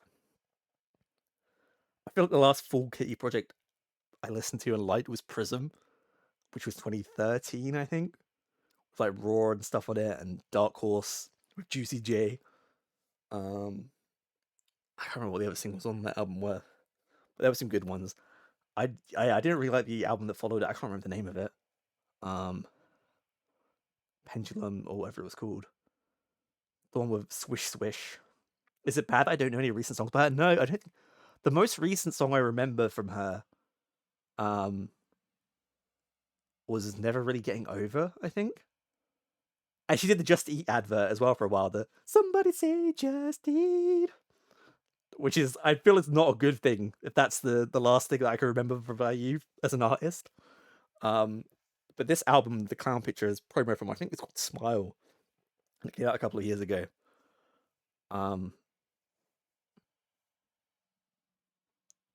But yeah, but obviously has some classics in the discography. I think Teenage Dream is a near perfect pop album.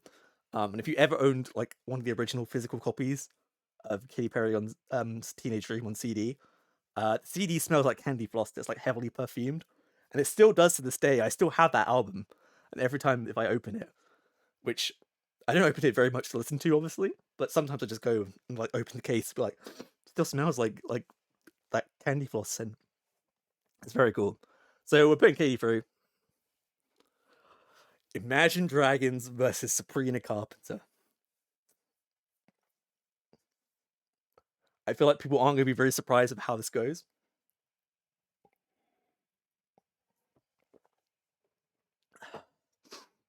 Because I think Imagine Dragons have a irreparably damaged modern rock music.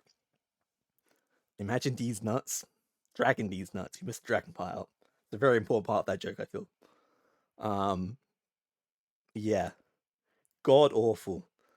I feel like they've not only damaged rock music, but also like every fucking film trailer now has some Imagine Dragons ass bullshit song.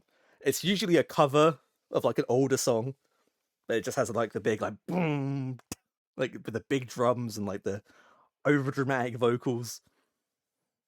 They're just fucking awful. I'm sorry. Sorry if you like Imagine Dragons, but I can't fucking stand them. They're like one of my least favorite artists.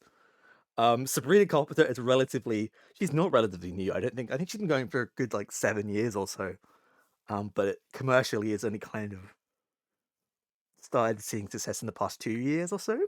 So she had Nonsense, which is a really good Ariana Grande song as well, I'll say. Because it sounds just like Ariana Grande.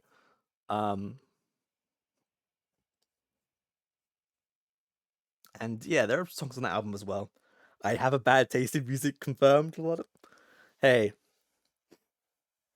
you like what you like. That's all I can say. You like Imagine Dragons, and go for it. Also, I realized I still got my bopping eyes on. We'll turn them off. Yeah, I would much rather listen to Sabrina Carpenter.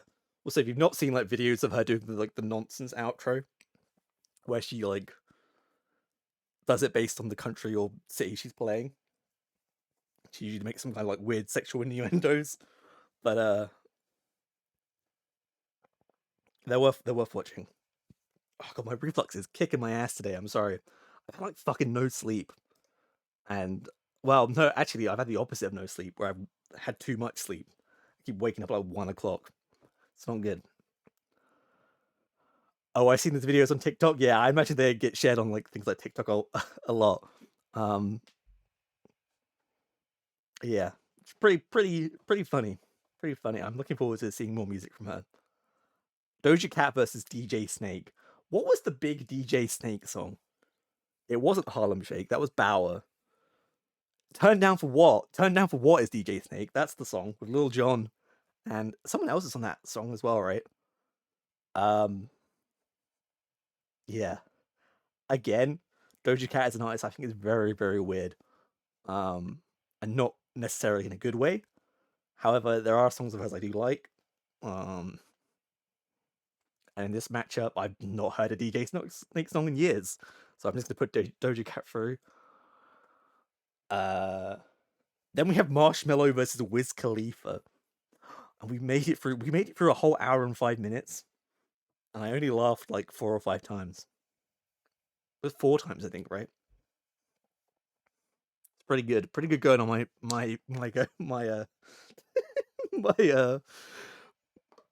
my part, I think. God, I'm not looking. Those beans were a mistake. Maybe I need to set up the wheel faster so we have to. Hold on, Bless me. Sorry, I didn't mute the mic. Oh, supernatural. Yeah. Oh god. I get sneeze now as well. Marshmello versus Wiz Khalifa. We were talking about artists that really haven't aged well. I feel like out of all the rappers on this list, Wiz Khalifa is the one that's aged the worst. His music is so indicative of like kind of the 2010, 2011 like EDM rap. Bless you, don't get sick. Too late, I already am. But I didn't have a cold or sneezing before, so maybe this is new. Yeah. Songs like Black and Yellow, Black and Yellow, Black and Yellow, and all that jazz. That's not a Wiz Khalifa song, but yeah, really hasn't aged well. He did write We Them Boys though, and that's an amazing song. That hold up, We Them Boys, which I feel like is a good soundbite on the internet as well. Marshmello, what a fucking idiot, is all I can say. It just makes the worst EDM music. It's like a shitty Deadmau5, and Deadmau5 isn't even that good in the first place, but I feel like at least Deadmau5's music has like some kind of like core. He makes like progressive house music. That's his thing. Whereas Marshmello just makes bullshit. Bullshit EDM pop.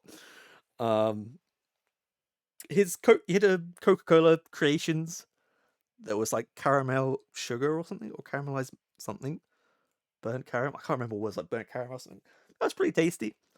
That's about the only thing that I've enjoyed of marshmallows. So on kind of like a technicality was the word I was looking for earlier. Wiz is gonna get put through here because oh, okay. We've had a run, haven't we, in this first round with with artists IRL can't fucking stand. And Ed Sheeran is definitely on that list. Again, acoustic guitar man, singy voice, don't like. He made like weird, like he came up through like the grime scene in the UK, which is kind of a weird thing to say on the UK hip hop scene. He used to collaborate with like a lot of like rappers back before his first album. He was on like SBTV and stuff, which doesn't exist anymore. Um, and yeah, I remember friends would just share like videos of him playing songs on SBTV and be like, "Oh, he's gonna be the next big thing." Which I guess they were right. He was the next big thing. Um, Unfortunately, it was the next big worst thing, in my opinion. I just feel like he can write one type of song. Rest in peace, Jamal Edwards. That was his name. I was trying to remember his name. Yeah, R.I.P. Jamal. I just feel like every song he writes and every song that he writes for someone else just sounds like him. So whenever I see Ed Sheeran's name in the songwriting credits for a pop song, I just already know what it's going to sound like. And when it's artists I like that he's written songs for, I'm just like, oh no, because I know this is going to be like a big song. Horrendous song with Devlin, the Jimi Hendrix cover sample. Yes, the one with the All Along the Watchtower sample. My fucking god, what an awful song. God, I've forgotten about Devlin as well. Devlin was a UK rapper. Well, I guess he still is. I'm sure he's still active. But his voice was so angry. It always, to me, it always sounded like he was going to headbutt you at the end of every line because he had such like an aggressive delivery, which I guess is cool in a way. But he was never really someone I rated like very much. But yeah, madness. It turns against Anne Marie. I have no strong feelings towards Anne Marie whatsoever. I don't really know what her biggest song is. I know my friend said she's actually quite big in Korea. Um, I think Anne Marie's had a song with Shania Twain, if I'm not mistaken. Um, and that impresses me much. So, on that technicality alone, let's just put Anne Marie through and not speak about Ed Sheeran again. Bruno Mars versus Fleetwood Mac. Now, I've never been a big Fleetwood Mac person. I can respect the songs. My dad is a big Fleetwood Mac fan, but specifically before Stevie Nicks, and I can't remember who the other person in Fleetwood Mac is. No, it's just Stevie Nicks, right? I'm getting her confused. I'm getting them confused with ABBA. Um, Before Stevie Nicks joined, um, I can't remember the lead guy in Fleetwood Mac before then. He will. He takes great pride in telling people that he likes Fleetwood Mac before Stevie Nicks joined. So I guess my dad is an eternal hipster. Um, but I think they were a bit more bluesy, a bit more guitar-y before Stevie Nicks joined Fleetwood Mac. They're great songs.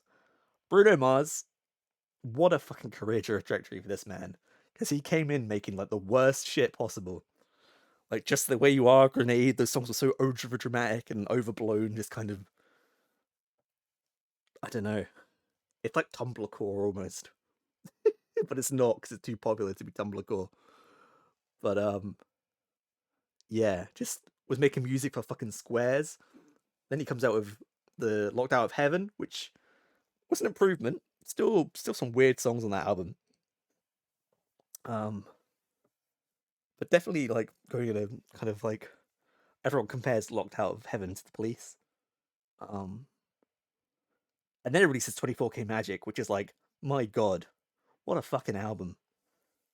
That's how you do it, folks. I think especially in a in a kind of musical landscape where albums are like way too long, like ridiculously overblown, like 20-song plus albums. He put out a 9-song album, and every fucking song on that is a banger. 24K Magic, it's like a banger. That's what I like, banger.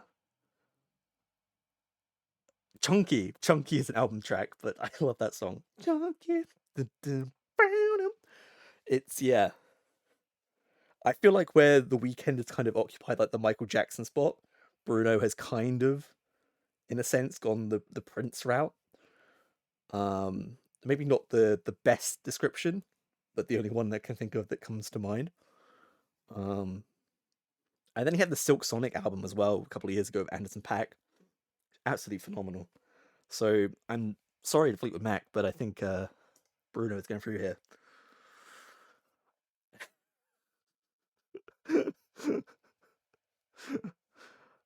Okay, so we're nearly at the end of the first side of the bracket. My God, we've only gone through 64 artists so far. We have another 64 to do on the other side, and then we have to keep going.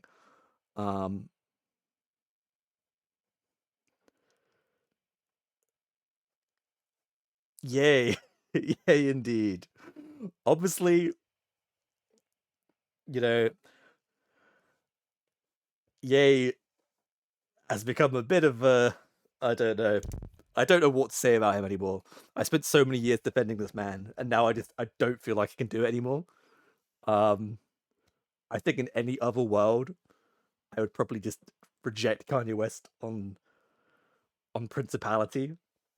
However, and all respect to Ray, I know she did really well at the Brits. I've not listened to that album yet, but I do want to at some point, because the lead single with like 070 Shake, which ironically is on Good Music, or used to be on Good Music, which is Kanye's or Ye's previous label.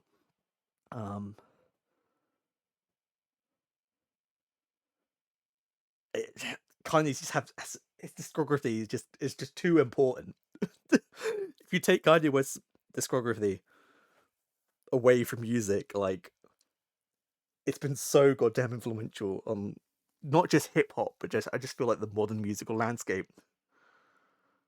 I think artist versus art applies with and I happily apply and say that I mean it's been declining, right? I think since Jesus is King was not a great record. Donda had its moments. Donda 2 never came out, and the collab album with Ty Dolla $ign, I kind of sucks in my opinion from what I heard of it. But yeah, in this situation, obviously it's gonna be Kanye. I think his music is just, like I say, too important to reject. And then we have the last matchup of this bracket, this side of the bracket. You've got Taylor Swift versus Lil Uzi Vert. Obviously, insane personal bias. I love the dark broodiness of Easy. That I don't know. That was like a single, I think, wasn't it? I can't remember if it was on the Ye album, but I do recall it coming out. Oh, I need to take this off as well because my ears have gone. Taylor Swift versus Uzi. It kills me kind of to put Uzi out this early because I do really like his music. Although less so in recent years. But as people know very well, I have a huge personal bias towards Taylor Swift. So Taylor is going through. Oh my God, I should have. Oh, we're doing this entire side of the bracket first. Oh, okay. I thought it would go over to the next side of the bracket, but I guess we're going to do this side. It has to be done exactly. This. Okay, so I guess the way it's going to work is we're going to complete the 64 artists on this side, and then the 64 artists on the other side, and then 2 top ones will meet in the middle. The Weeknd versus Drake. This is this is like the hardest matchup in the world. I think I know who will win on this side. I think, yeah, okay. I think well, I'll explain, because both of these guys' music I've listened to like heavily throughout my life, has had a pretty big impact on my life. And yeah, they both have very, very good discographies. What I'm gonna do here, I think, is I'm gonna look at the current time now, like how it is now, and put through the artists who I think musically is doing the most exciting shit at the moment in this present current time, who is gonna give us more like exciting music going forward.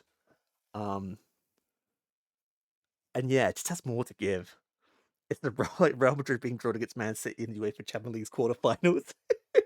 An excellent football comparison analogy there. Um, it's the weekend. The weekend's going in over Drake. I just think Drake has been coasting for so long. Like I was trying to think of like the last album of his like I truly appreciated, and I think it was More Life. I mean, Scorpion had its moment. I think this is the thing, right? There are always moments that I've liked on every kind of Drake project that's come out in recent years, but I've never liked an album like solidly back to front. The Weekend with Dawn FM and After Hours, I love those albums like back to front. Um, like there's no skips on any of those albums for me. Um, and I just think, you know, he's the man. He is the man. Well, he's not. He's the Weekend, but I put the Weekend for over Drake. That was actually a lot easier than I thought it would be.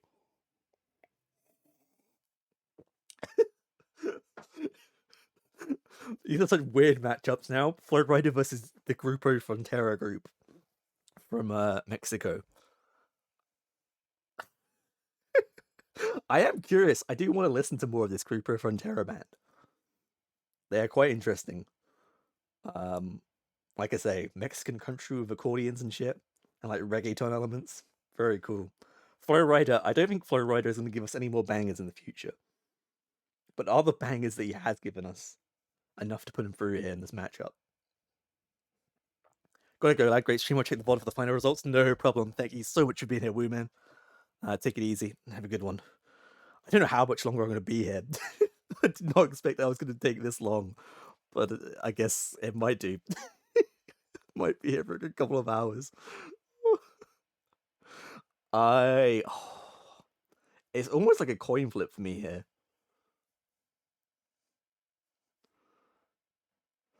Do we put Flow Rider through, or do we put Grupo Frontera? I guess no. I shouldn't look ahead to brackets and be like, well, whoever's gonna go through is obviously gonna lose the weekend. But I shouldn't think like that. I should try and do it by the artist that I'd most want to listen to. And you know what? Fuck it. We're going Grupo. I've heard like 2 of their songs, but I'm excited to listen to more. Miley versus Billie. Hmm.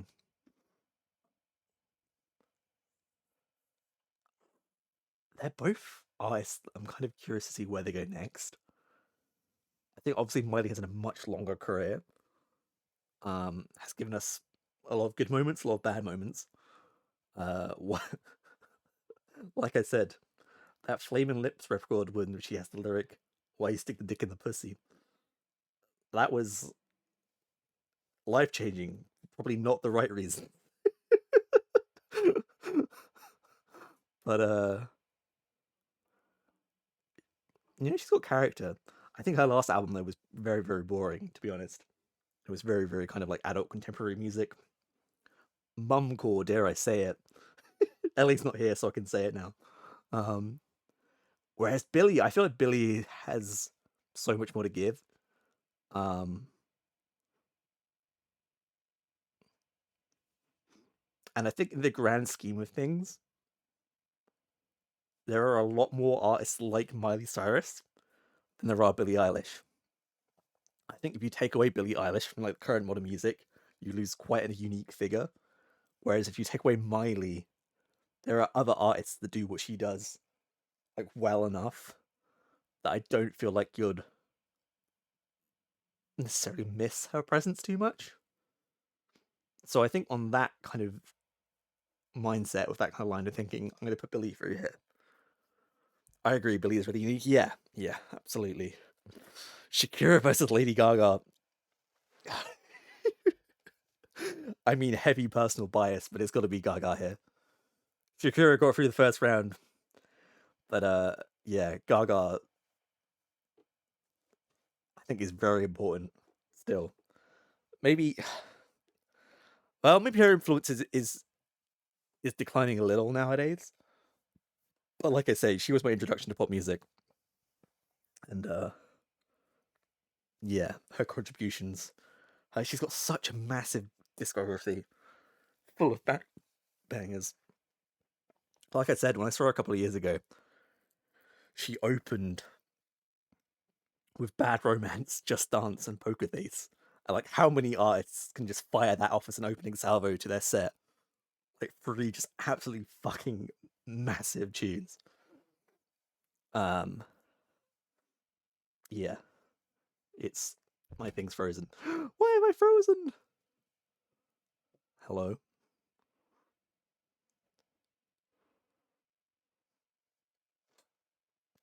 Hello.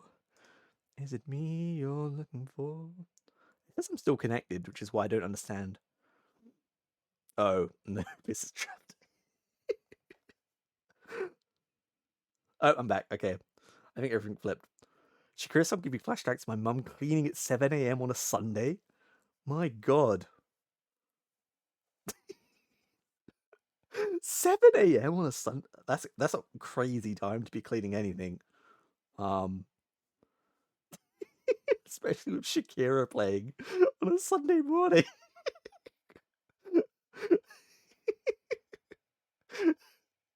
Incredible. Right, we're putting Gaga through. We're putting Gaga through over Shakira. 7 a.m. I know that's an impossible line of thinking to me. To be cleaning at 7 a.m. They could be up at that time, but not cleaning. I'd like to sleep. Dance party at 7 in the morning. Ooh, maybe when you're done like that. Really the only well, there's more Shakira songs I know, but I feel like that's the most quotable. Harry versus Britney is a weird one. Because discography wise, Britney clears. But it feels like it almost feels like Britney's retired at this point. And I'm curious to see where Harry goes in music. Also, like, am I setting up? No, I'm not, I don't think. I was like, I'm about to set up a Britney Gaga like matchup. I don't think I would be doing that. Um, it was years ago, but yeah, I would not recommend. Oh, God, choices, decisions. I think I just have to look personally. I still blast like old Britney songs. Um, whereas I probably listen to Harry a lot less. Even though I appreciate what Harry does with music, he's definitely one of the most interesting male musicians in the sphere, in the main pop sphere. But I think I'm gonna go Britney. Maybe that's nostalgia talking, but we're going Britney. This might be the easiest matchup in the entire bracket right now, because this guy basically got through on technicality because I didn't know who the other person was. Because I don't really know what his music's like either. It's Queen. We're putting Queen through. Elton versus Selena Gomez. Let's quickfire this. As Elton, even though I don't really listen to Elton John's music, Selena has like one song I like. As I have a much more deeper appreciation for Elton John.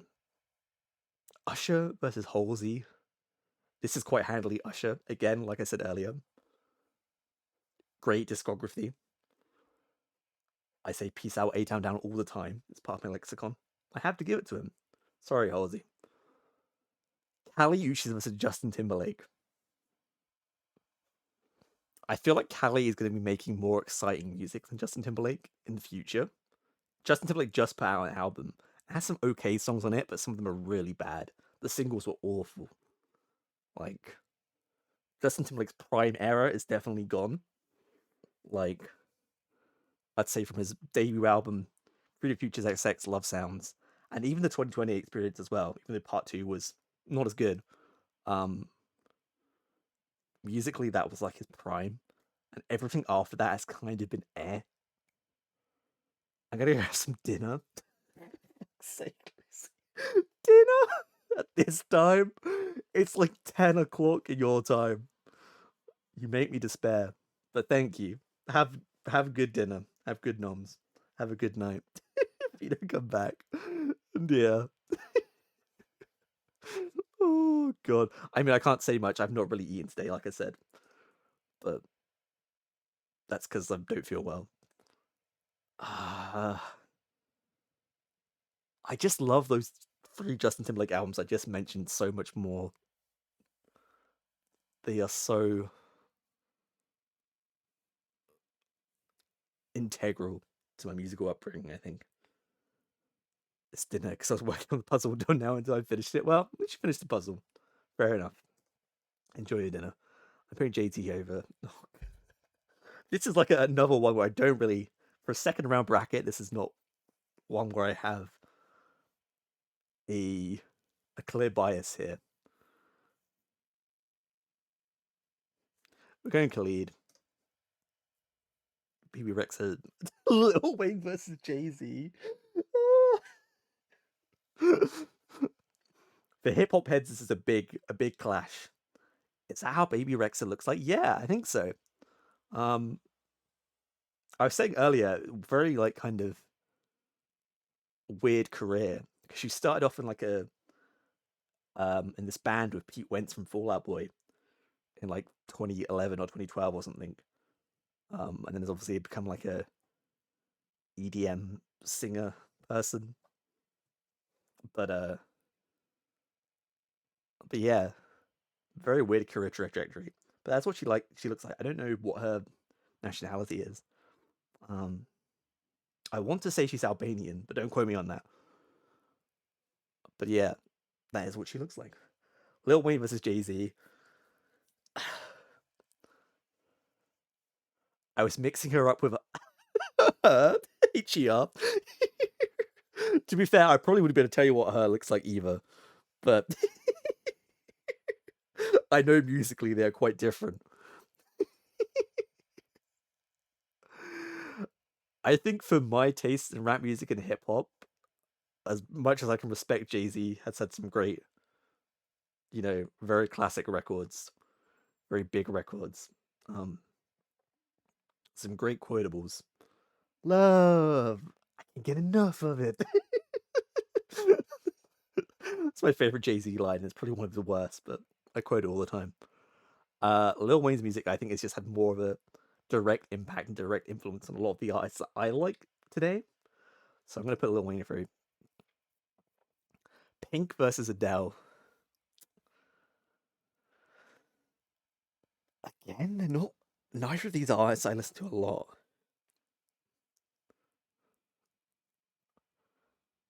I think Pink is very more so like the early 2000s up to the late 2000s, early 2010s. I guess she was kind of a cool figure in pop music. She was, very edgy and kind of. She made like aggressive like pop rock songs. It's kind of like up there with Avril Lavigne, I guess. All this like with that kind of like alternative pop, but not really alternative. Still very very much pop music, just with guitars, I guess. But like I say, in the past 10 years or so, all her music has been so bland, so bland. I feel like she kind of tries to do what Adele does nowadays, but Adele just does it better. In terms of like the big bombastic pop songs, and there's like a lot more subtlety to Adele's music, I think, as well. Whereas Pink did a song for The Great Showman, right? I'm not imagining that. But that's exactly the kind of prime kind of like theatercore music I think that she does now.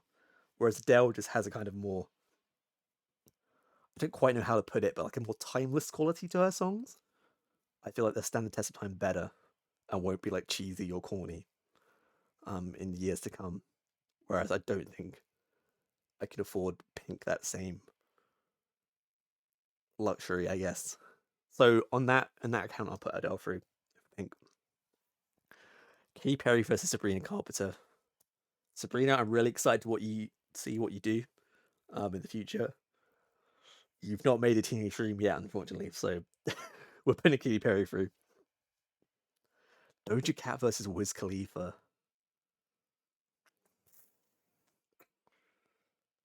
I just don't think Wiz is going to give us another good record, to be honest. Either album or single wise. I can't remember the last Wiz Khalifa song I heard. And Doja has skeletons in her closet for sure, but probably is making music that's a bit more exciting, and I think her influence will be kind of heard over the next couple of years. It will get lots of like Doja-esque artists, which hopefully aren't as like weird as her. And I don't mean that in like a musical sense. I just mean that personally. Because the stuff with her in like racist chat rooms showing feet. that whole arc was weird. But yeah. We'll put Doja through over Wiz. Anne Marie versus Bruno Mars. I'm not even gonna. This Bruno Mars. Come on, we're not even. And this one. Look what we've accidentally recreated the 2008 VMAs here with Kanye versus Taylor. The "I'm gonna let you finish" moment. As much respect as I have for Kanye's discography, and as I said in the first round, you know, has changed the face of modern music many times. How he is at the moment, his personality, and just how he behaves, the shit that comes out of his mouth nowadays, paired with the quality, in my opinion, the current quality of his music, which is literally a shadow of what his music used to be. Also paired up with the fact that he's against Taylor Swift here, who I've incredibly heavy personal bias towards. We're going Taylor quite handily here. Then we have The Weeknd versus Grupo Frontera. It's been a great run, Grupo. Like I said, really looking forward to checking out your Mexicano country reggaeton with accordions in the future. But The Weeknd's going through here. Billie versus Gaga.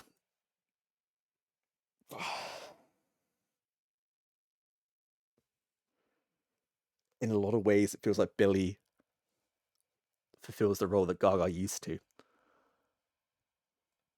in being like the kind of like the outlier in pop music.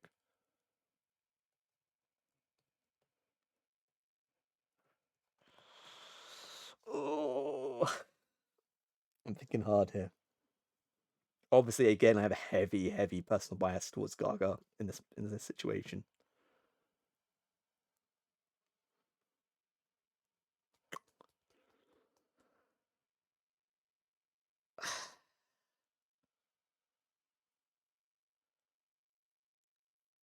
I think from a personal perspective, it has to be Gaga here.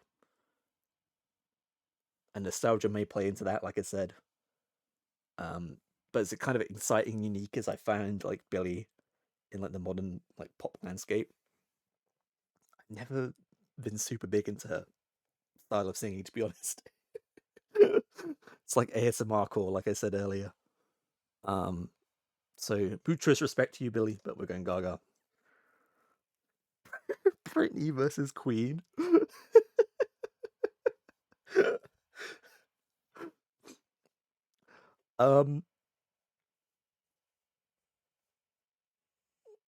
Queen are legendary, like I said. And as a Brit, I should have more of a personal attachment to them, I guess. I was about to say Britney could do Bohemian Rhapsody, but I don't think she could. Her vocals have never been her strong suit.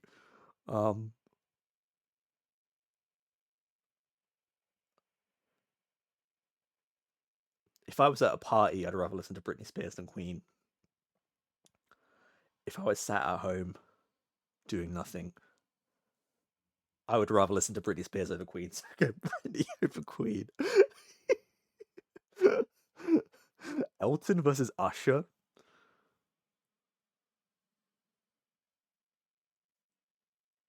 I listen to Usher more. And I don't listen to Usher that often, but as much as I can respect Elton's contributions to music over the years, he couldn't pull off Yeah. I don't think he could convince Little John to do. Maybe he could. I don't know how much work Little John gets nowadays. I'm sure it probably wouldn't decline an Elton John feature, but he couldn't do Yeah. He certainly can do Oh My God. Can you imagine Elton John doing Oh My God? My God. JT versus Khalid. Again, Khalid has been a great run, but you're not holding a candle to JT. Wayne versus Adele.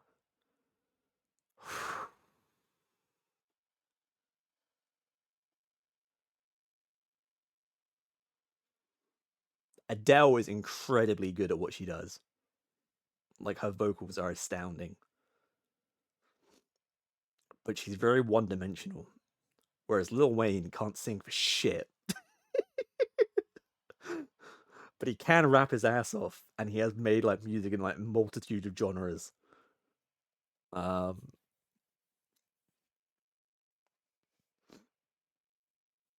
and like I said, he influenced so many artists that I listen to personally, like nowadays.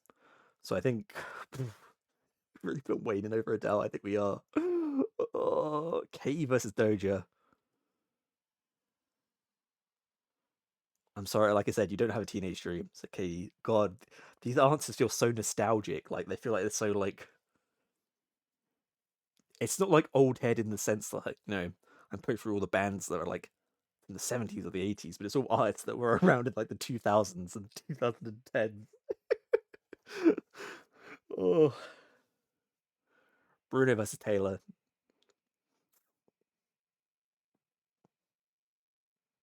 I don't know why I'm trying to pretend like this is a hard choice for me, because as much as I love Bruno Mars's music, especially let's say the most recent stuff, the older stuff I can leave, but 24K Magic onwards. We need a new Bruno album. We had the Silk Sonic album a couple years ago. We need a new solo Bruno album. I hope he gives us one soon. And I hope it's as good, if not better, than 24K Magic. Taylor's the goat, man. Taylor's. Oh. The Weeknd versus Lady Gaga. This sucks. I hate this. I hate this matchup. Why did I decide to do this? This is awful. It's like watching your mum and dad fight.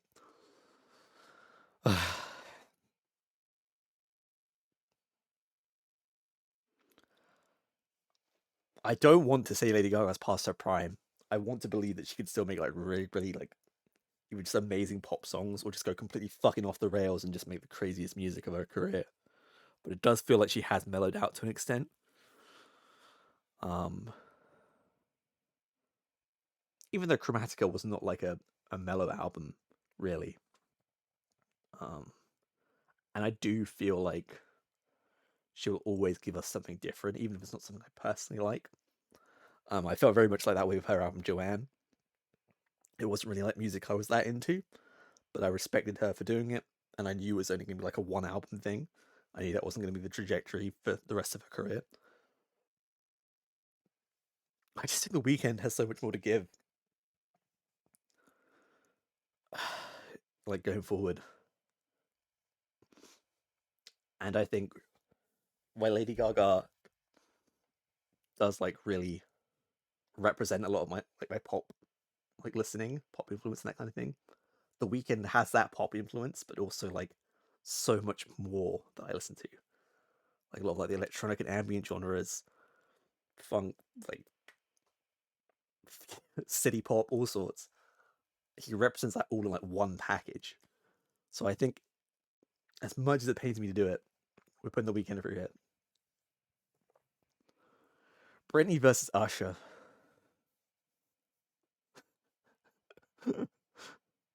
I think we've reached the limit of the amount that I can put Usher through, um, on the basis that I say peace out, A Town down so much. Um, you've had a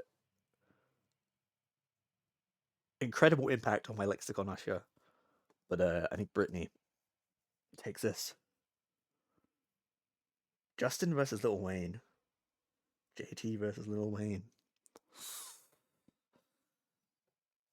I guess one thing I haven't said about Wayne, as we've been putting through these brackets, is it's been many years, I feel like, since I've enjoyed a Wayne project in full. And I feel like his feature game is very 50-50. That was unexpected. I thought you'd go with Lady Gaga, but I see the thought process behind it. It makes sense. Yeah. Like I say, I fucking love Gaga. She was my introduction to pop music. But The Weeknd, I really, really do like The Weeknd. And as someone who's like, he's been someone I've watched since like this very beginning of his career, like 2011. And to see his transformation, I never really could have predicted back then that now he'd be like the most popular artist in the world, or he's the most listened to artist in the world. But it's just a really fucking cool trajectory, I think. And I feel like, yeah, I just feel like he has more to give. Although I have heard that apparently his next album is going to be his last album, but I think that's more so that he's going to retire The Weeknd and release music under his own name. I don't think he'd stop making music, but we'll see. I don't know. Either way, I've loved to say I listened to the last two Weeknd albums a lot more than I have the last two Gaga albums. So there's that. Um, that JT run is so good though, and it's so. I guess I've not even really talked about JT being in NSYNC either.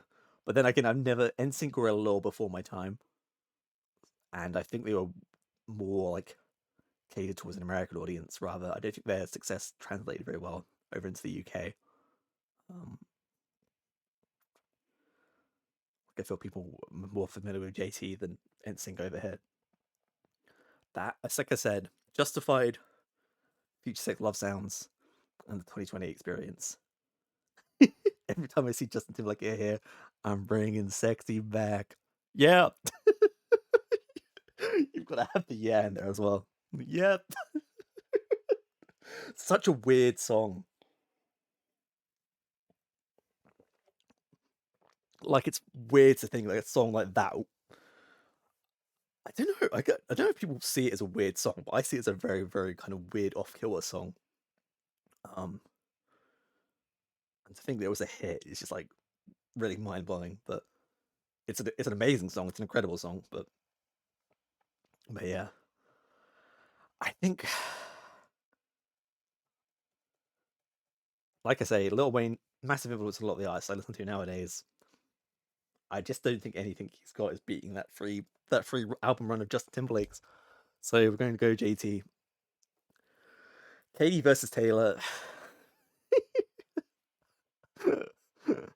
Like I say, Teenage Dream is pretty much a near perfect pop record, like pop album, but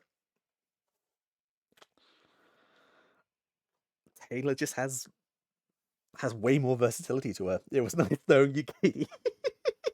The clown nose got you far. Now we have The Weeknd versus Britney. Again, for a lot of reasons. You know, if it was Gaga versus Britney, I probably would have gone Gaga. So The Weeknd is going through here as well. JT versus Taylor. I don't like where this is going. I really don't.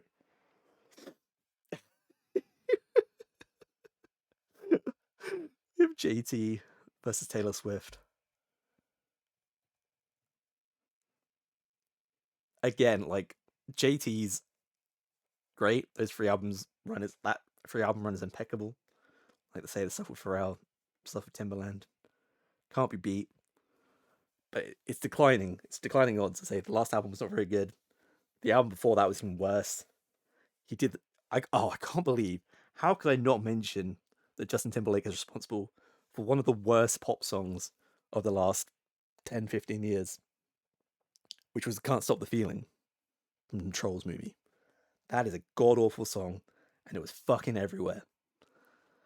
And I feel like that's enough of a crime against music for me to go Taylor here, guilt free. And then we have The Weeknd versus Taylor Swift. Oh god. I've never seen it, but this is like Sophie's Choice.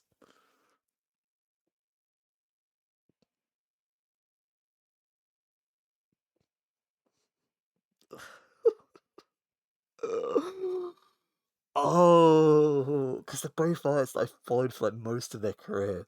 I mean, The Weeknd for pretty much the entire of his career.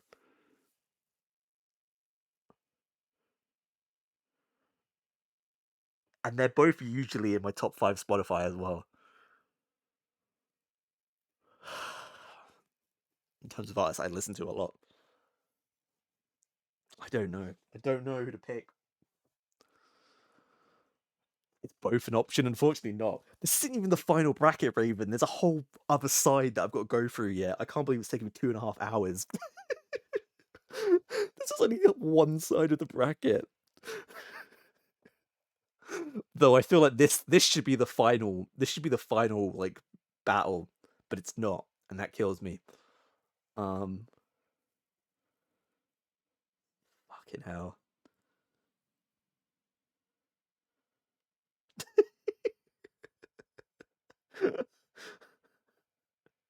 5-hour stream, let's go. I don't know if the other side of the bracket is easier. This side has felt really hard in some places and very easy in others. But I can't remember who's on the other side of the bracket.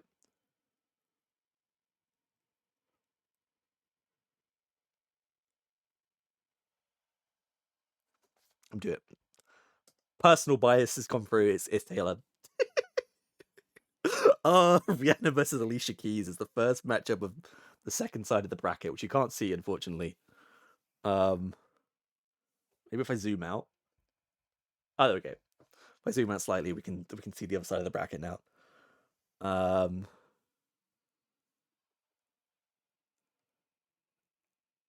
I think this is pretty handily Rihanna for me. It's crazy. Like I say, Rihanna's not released an album in like since 2016, like 7 years, 7-8 years. So it's wild to think there are like people have gone through that the entire of their teenage years, which is I feel like it's the time where you listen to a lot of music of your own volition without any Rihanna music. So they might not even know who Rihanna is. That's crazy to me, considering how big she is. And she's still the third most listened to artist on Spotify. Alicia Keys has a great voice. I think she's quite a good pianist as well. But it's kind of very one-dimensional, I think, in a lot of her music. She does the very bombastic piano songs with a big singing voice. Whereas Rihanna has done so much, like different styles of music. She very much adapted to kind of every trend and did it well, I think.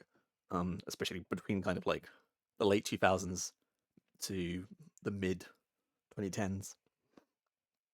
So we go Rihanna. What a weird fucking matchup. I can't believe. So obviously we've got Justin Bieber. Everyone knows who Justin Bieber is. Joe is Joe Keery from Stranger Things. He plays Steve, right? Is his name? Band. I spoke to someone that only knew Rihanna because of Fenty Beauty, and I need to say, right? That Fenty Beauty has been like her focus for like the past God knows how long.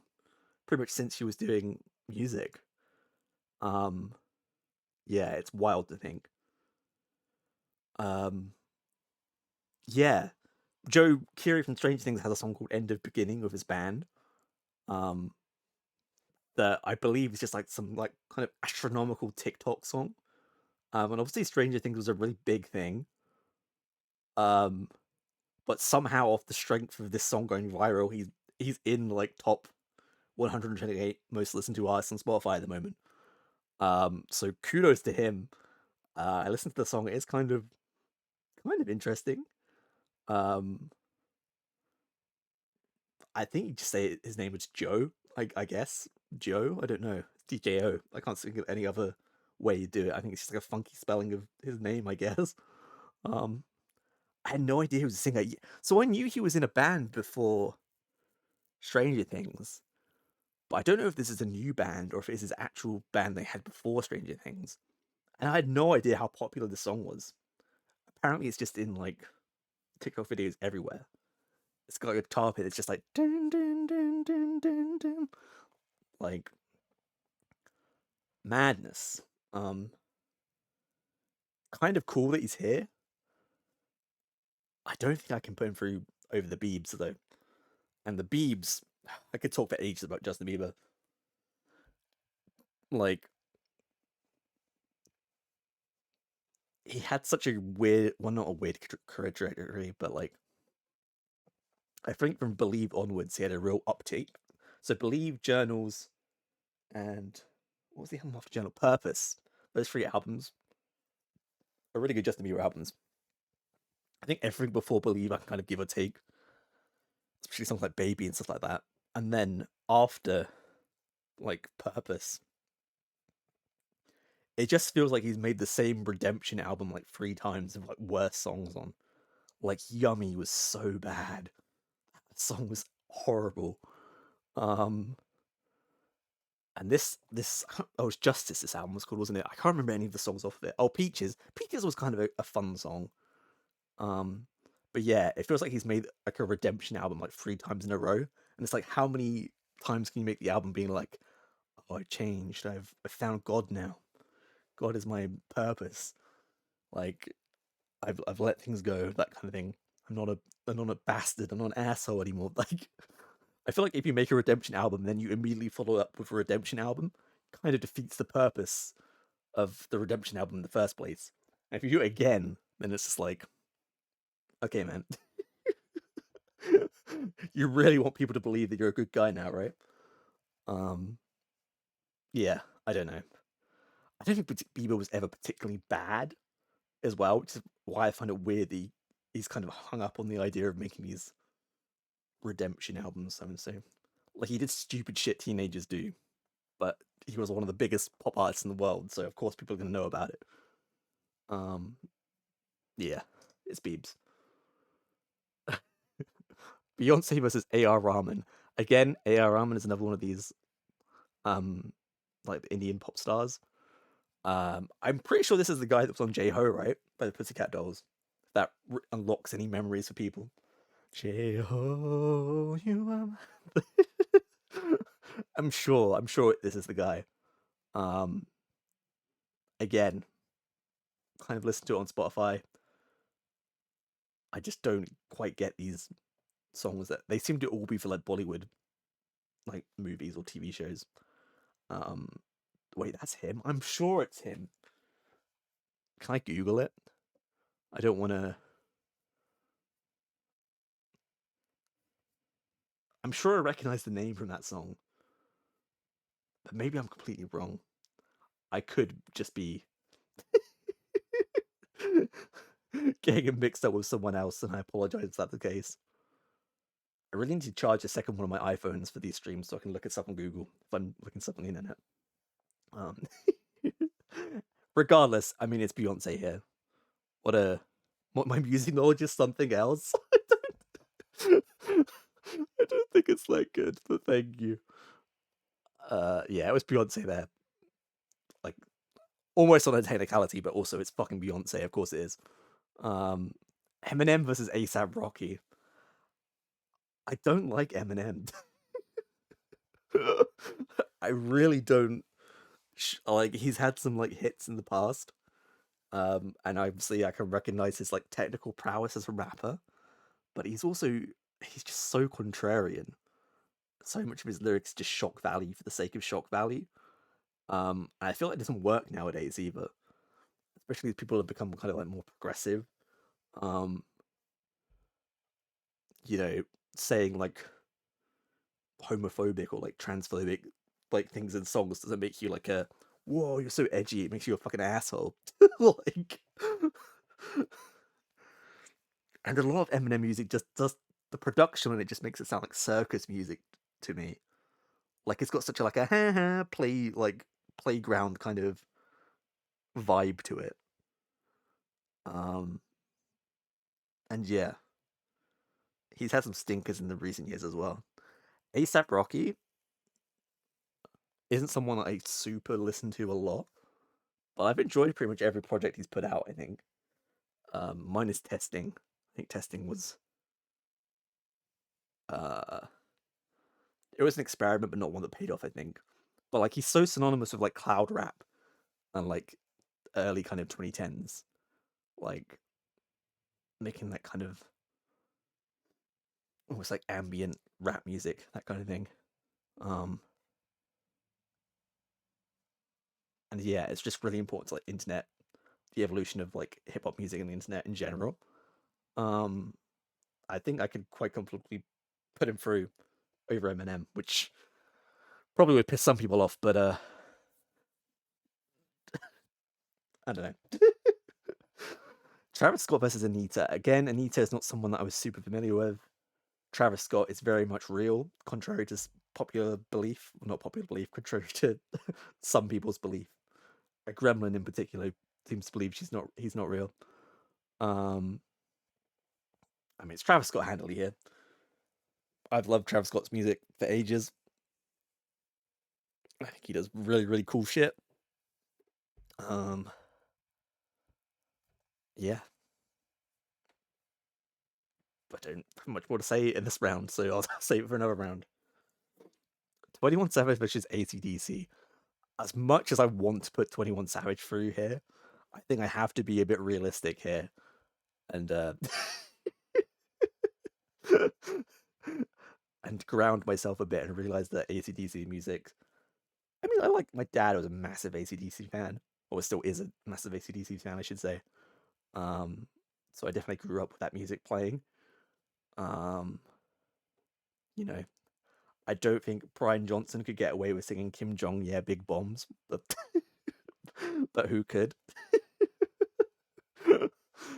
Such a hard opening line. Yeah, 21 Savage has always been someone I've enjoyed more in small doses than like for a full project. I don't think he always has the prowess to carry a full album.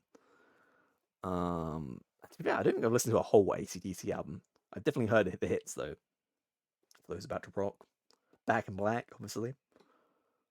If you ever watched School of Rock growing up, I feel like I feel like you got the AC/DC experience from that. Is that? I'm sure AC/DC is in that film, or at least referenced in that film. I mean, Jack Black has a Gibson SG, like, shit, I forgot his name. Oh god, Angus Young. Thank God, I almost exposed myself there. From AC/DC. Yeah, I think it's AC/DC here. Oh, I think this is the first older band I put through. This just doesn't make sense to me. Tate McRae. I don't get the appeal of Tate McRae at all. Maybe I'm old now. But her music is just so bland. A really good dancer. I think she was a dancer before she was a musician, from what I read up on her. I think she was in like the Canadian version of So You Think You Can Dance, like when she was quite young. Yeah, it's just really banal to me. Very average music. I don't understand. So Jennie is one of the members of Blackpink, and I can't believe that Jennie is in the top 128 and Blackpink aren't, because I find her solo music just so boring. She has a song called Solo, which I think is just like, Blackpink are one of my favorite K-pop groups, but at least their songs are pretty, in your face dynamic. Like, they have songs I enjoyed. Yes, she used to be a dancer. I only know her because of You Broke Me First. Oh, that was like her first hit like a couple of years ago, right? I think I remember reading about that. Because it feels like she had that song and then a couple of years passed. And now last year she had Greedy, which was everywhere on the radio. What a horrible impression that was. Yeah. So really weird matchup. Not particularly invested in either of these people. I guess if I included Blackpink's music under Jennie, then I'd go Jennie. Just because I have no strong feelings really towards Tate McRae at all. But yeah, Jennie's solo music really is not very good. Please don't come after me, Blinks, is all I'll say. Olivia Rodrigo versus Pritam, I think is how you say his name. Again, he's another Bollywood music, like Indian musician who makes songs for Bollywood albums, from what I can remember, for Bollywood TV shows and movies. It's all kind of very similar, samey to me. Olivia Rodrigo, I didn't get it on the first album, it was Sour. Um, I didn't really like Driver's License. I really didn't like Good For You. I was like, this goddamn Paramore knockoff. But really, really came around with her on Guts, the album she put out last year. That is a really good record. Glad she exists. I feel like she does what like Pink and Avril Lavigne did back in the day in like the current musical landscape, but I feel like she does a way better job at kind of making pop music that's very, guitar heavy and focused leaning, and kind of just incorporates a lot of influences rather than just kind of like pop music. It's hard to say. But yeah, really cool. Really excited to see where Olivia Rodrigo goes. So she's going through. Then we have Peso Pluma versus Pharrell Williams. I think I made some notes on Peso.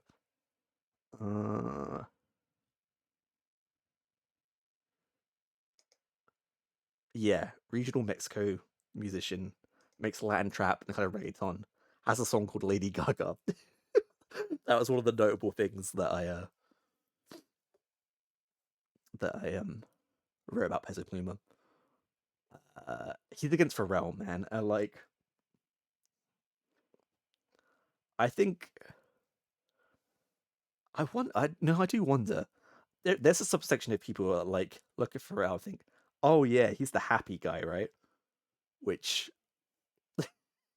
breaks my heart, because he's had such a massive influence on music over like from the late 90s to like to present day. Like, he's produced so many songs. Like I was saying, Justified, Rock Your Body, Love You Like. What's it? Love. The name is completely gonna. Love You Like I Love You. That's not how. That's not the name of the song. I can't remember what the name of the song is, but you know the song. Um, and then like hip hop songs. Drop It Like It's Hot, Hot in Here. Um, Mystical Shake Your Ass. That was a weird pick. Milkshake by Keyless. Or Khalees, I think is how you say her name. Um, just he's produced so many songs as part of the Neptunes and solo as well. Um, really legendary musician, and yeah, I'm a massive fan of Pharrell, so I'm a significant Pharrell for. Now we have a battle of the songwriters turned pop stars. We have Sia versus Charlie Puth. Now, one of these people is responsible for one of the worst songs probably ever, I would wager. And that person is Charlie Puth, because the song Marvin Gaye, which was his first big hit, is one of the most god awful songs in the entire world. And the fact that it has Meghan Trainor as a feature on it as well, it really couldn't be much worse. Every time I used to hear "Let's Marvin Gaye get it on," I was like, please turn off whatever device you have that's playing that music, whether it be a radio, your phone, computer, whatever. Just turn it off and throw it away. Because my god, it sucks. That song was so bad, so banal, so irritating. Just, I feel like if Marvin Gaye was with us today and he heard that song, he might not still be with us.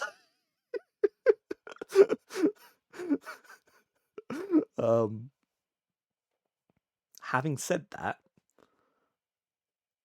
he is quite a good songwriter when he wants to be, and I feel like he's one of the people that are most in tune with kind of viral marketing and like pop music on the internet today. And he has some really, really cool songs. Has some awful ones, has some very, very cheesy ones, but when he gets it right, he gets it right. And I know a lot of people meme on him as well, because he there's a really popular like video format, I think, um, among like the songwriting producer space, where I'd be like, it started with Charlie Puth because he would make a video like, what if I made a song that went like, boom, boom, tap, boom, boom, tap, that kind of thing. And, I said, and then what if I added like and they'd like knock it, like shut a door or something. I've seen so many parodies of that silly video, where he like puts together a song with parts like that. Um, but yeah, I think he's very tapped in to kind of maybe music marketing in the current state of things, which is not an easy thing to do. Sia, obviously, people knew her for songs she wrote for other people first. Like she wrote Diamonds for Rihanna. That's probably like the song that most people know. And then she kind of stepped out on her own for a bit. She did Chandelier. She did whatever songs she did. I don't know. Chandelier is the one I most associate with her because it feels like a Rihanna song. It might have even been a rejected Rihanna song, to be fair, that she took for herself. I think she's very one-dimensional. She has a very unique voice, but very one-dimensional. I guess it's tough because Charlie also makes a very specific kind of music. But I think if it boiled down to personally what musician I'd rather listen to, I think I'd go with Charlie Puth, which is wild to me considering, like I said, he made one of the worst songs ever. Next we have Kendrick Lamar versus Mitski. I was really surprised to see Mitski here. Surprised in a good way. I didn't realize she was that popular. She makes kind of like alternative. It's like singer-songwriter, like rock stuff almost. If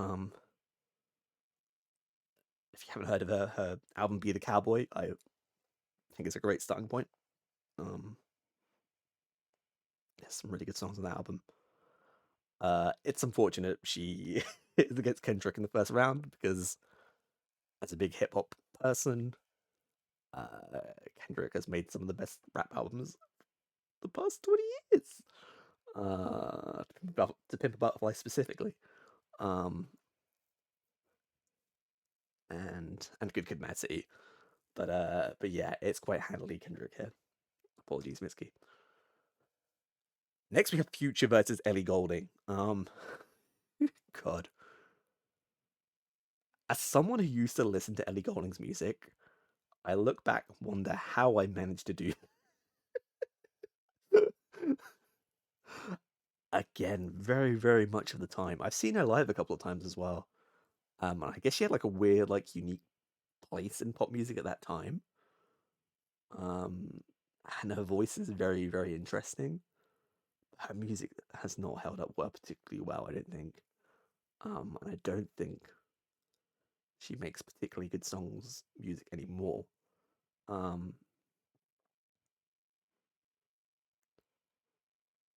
Like I don't think she quite works in like the mainstream pop almost. I'd want her to go like a bit weirder with things, I think.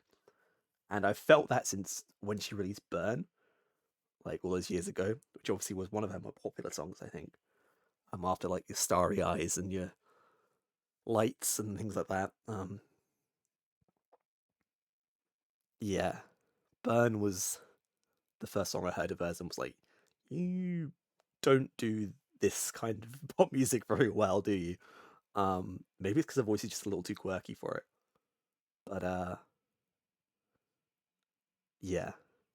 Future, on the other hand, again, maybe it's my hip hop bias showing, but man, the guy has made put the blueprint for a lot of modern trap music and that kind of thing. At least commercially. And whilst he has some absolute stinker records as well, like I don't think anyone on this list is impervious to that. He has more hits than he has misses. I literally just released an album last week with Metro Boomin, which is a solid return to form, I think. So yeah, I'm gonna go Future here over Ellie Goulding. Next, we have Sam Smith versus Teddy Swims. Again, not two artists that I'm very kind of interested in. Teddy Swims, I've literally only heard the Lose Control song that's been on the radio. I lose control. That one. It's not my cup of tea. It's Imagine Dragons core, as I called it some other artists earlier, where it's just a very kind of bombastic singery, rugged singery songwriter man music. Sam Smith, whilst they definitely have songs that I don't like, and whenever I think of Sam Smith, I think of two things. I think of one, the video he made during during the pandemic,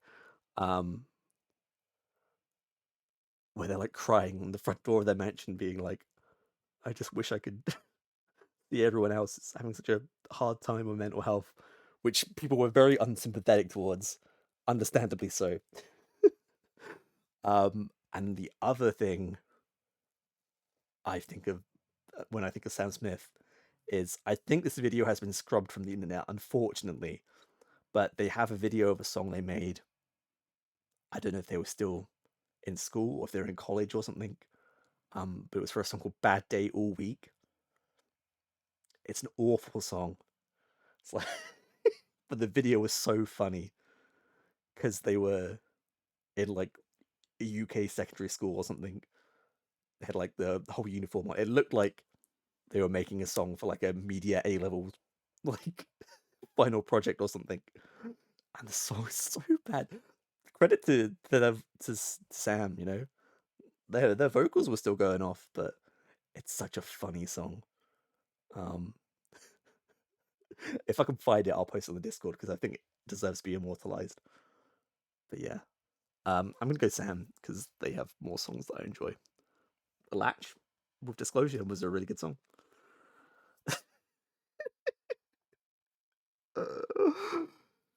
Oh, here we have the Battle of the Jacks, the Jack Off, if you will. We have Jack Harlow versus Michael Jackson.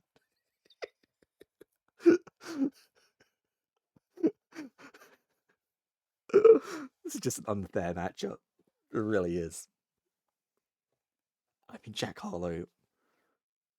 I don't know how Loving on Me became such a big. I mean, it was TikTok. I know it was TikTok, but like the fact that that became like a #1 hit, and not just a #1 hit, but like a #1 hit that like spanned multiple weeks, is absurd to me. Because that song is so like just bottom of the barrel like club rap music. Yeah, I don't know. They're quite personable. They've had some funny songs in the past, but it's fucking Michael. Of course, even with all the skeletons in Michael's closet, including his own, you're not comparing to that discography. Then we have Pitbull versus the Black Eyed Peas. This is again a very kind of timely matchup, I feel like.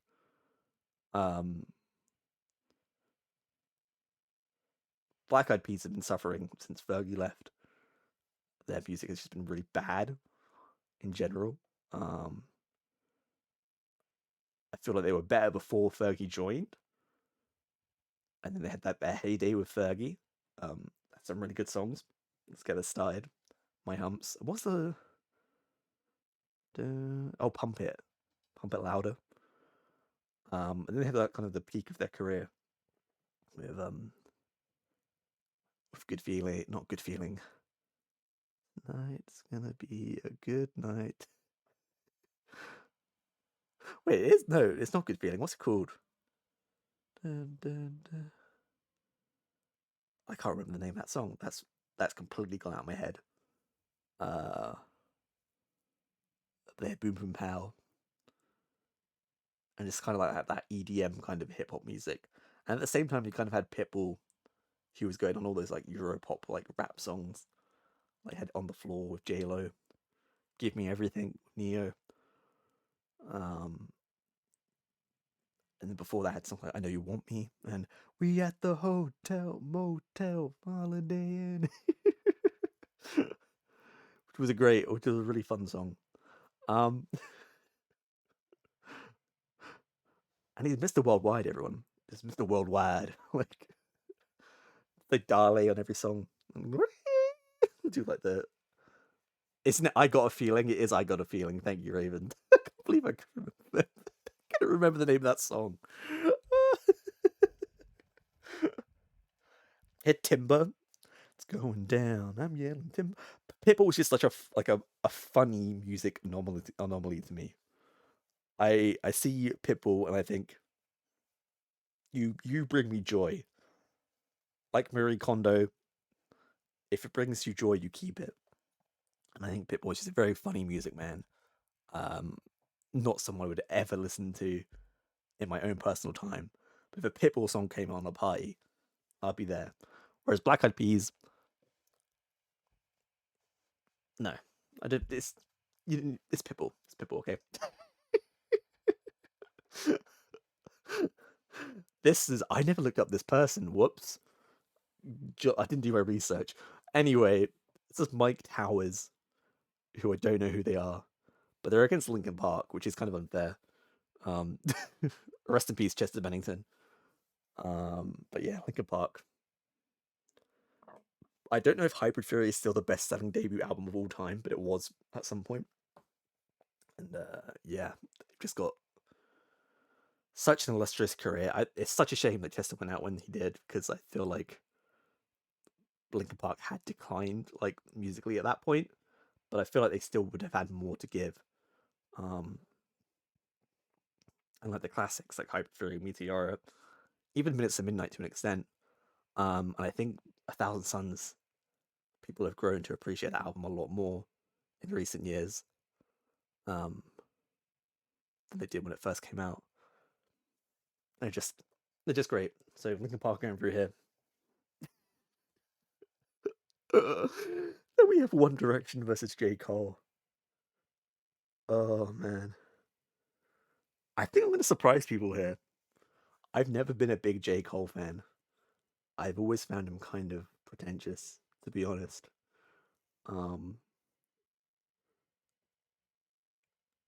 When people put his name in like the same vein as like Kendrick and Drake, I'm like, he doesn't have any songs that like stand up to them, I don't think.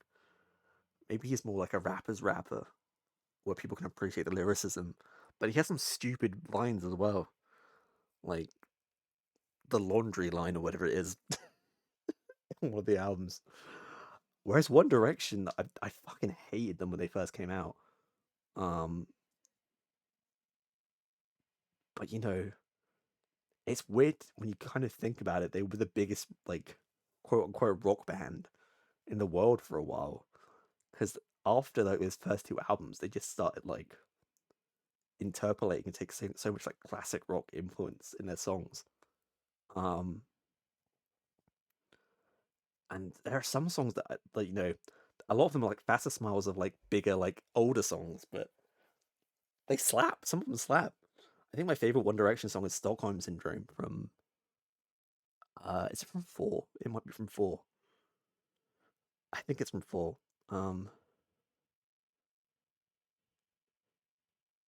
Yeah. That song's awesome. It's basically a Tears for Fears song, but like it's so good.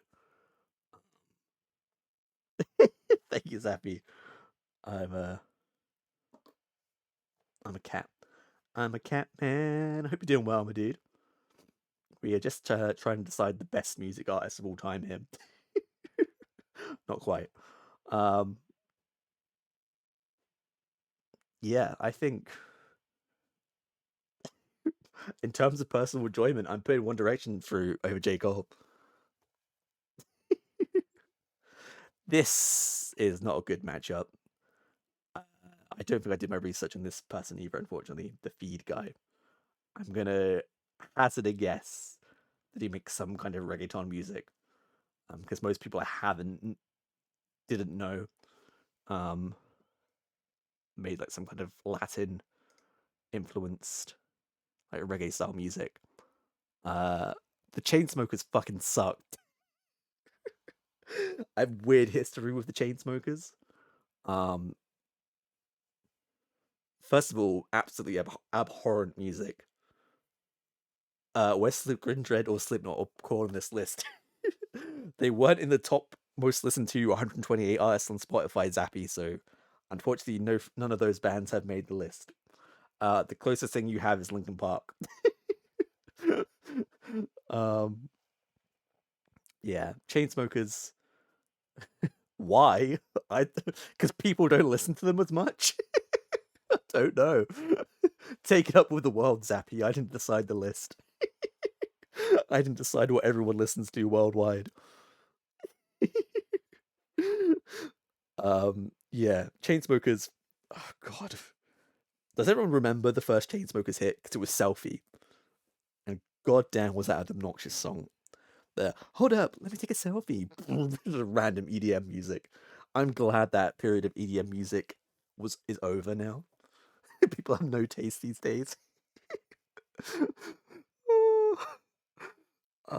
Yeah, I'm glad that period of like EDM music with weird like catchphrases. I feel like it came out around the time of the same as What Does the Fox Say and all that kind of shit. And Gangnam Style, but obviously Gangnam Style is cool. And Harlem Shake and shit like that. Just awful. Or Miku. Oh, Miku not on the list.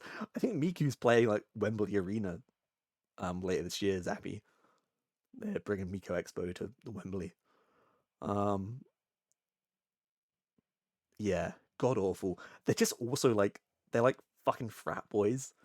I remember they had they put their dick sizes on their website. I feel like I don't really need to go further into that to to explain like what kind of people they are.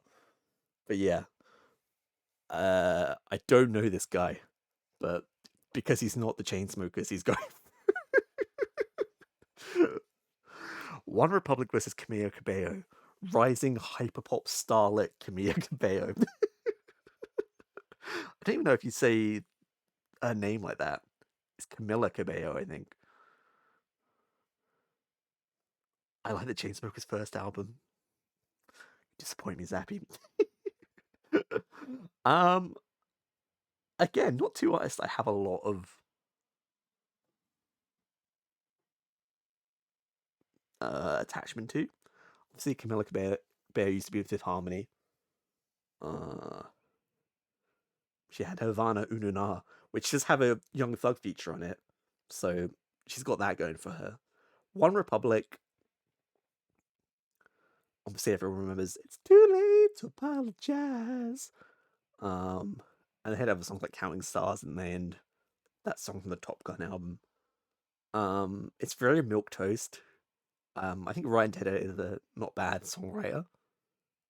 He's definitely contributed to songs I like. He's also he wrote Tate McRae's Greedy, I'm pretty sure. Which I don't know if that's an indictment or a good thing, but he is quite a prolific like songwriter in the pop space. And he's also One Republic have also done the ending theme for the upcoming anime Kaiju number 8, which is a bit weird, but okay. Anime is mainstream now, guys. One Republic are doing anime ending themes. And yeah, I'm very curious about the new trajectory of Camila Cabello, where it's going. But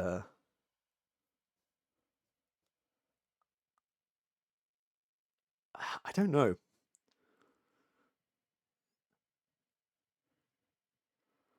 I don't listen to Western pop as much. That's fair.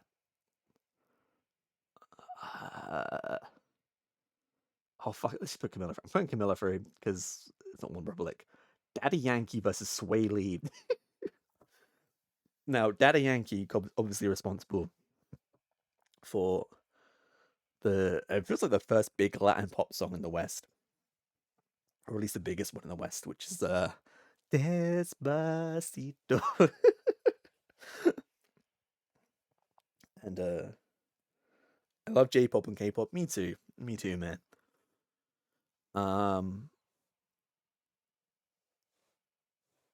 And Sway Lee is one half of Ray Shremmerd, who I do very much enjoy. I don't think I know enough Daddy Yankee stuff.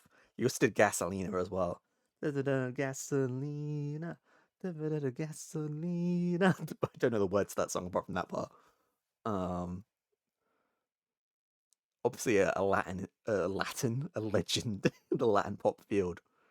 But Sway Lee gave us Black Beatles and No Flex Zone, um, and No Type, and what's the one redeeming thing on Unforgettable by French Montana. I think I'm gonna go Sway Lee. Uh, I was I was early in on the Ray Shremmerd hype train. Next, we have Metro Boomin versus.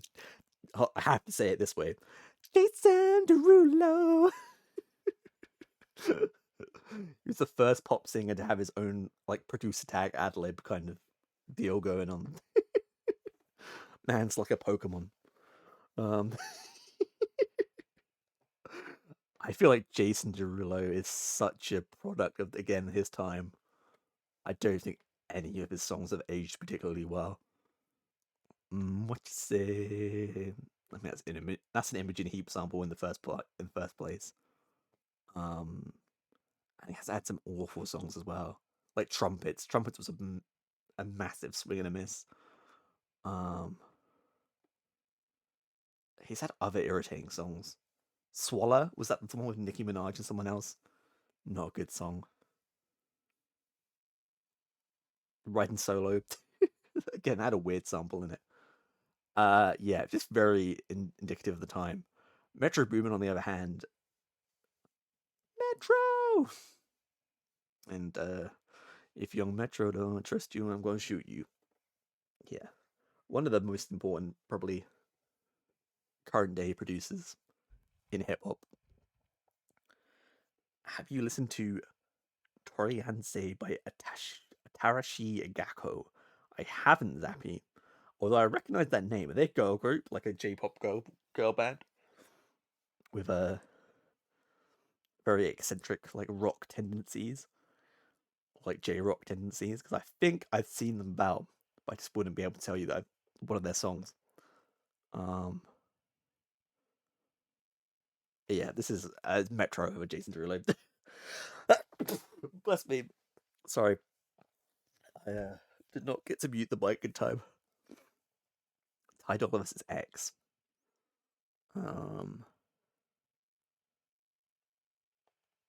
R.I.P. X, although he did some very not good things in his life. Yeah, J-pop but not rock. Oh, okay. In that case, no, I haven't. Ty Dolla. Oh, it sucks that he's like so attached to Kanye's current output, because I think, well, he's been a big part of his previous output as well. I feel like Ty Dolla doesn't stand particularly great on his own as an artist, but he's like an instrument. And like, there are so many songs. A couple of dead ass rappers. I mean, Ty Dolla Sign's more R&B than rap, and XXXTentacion is literally dead.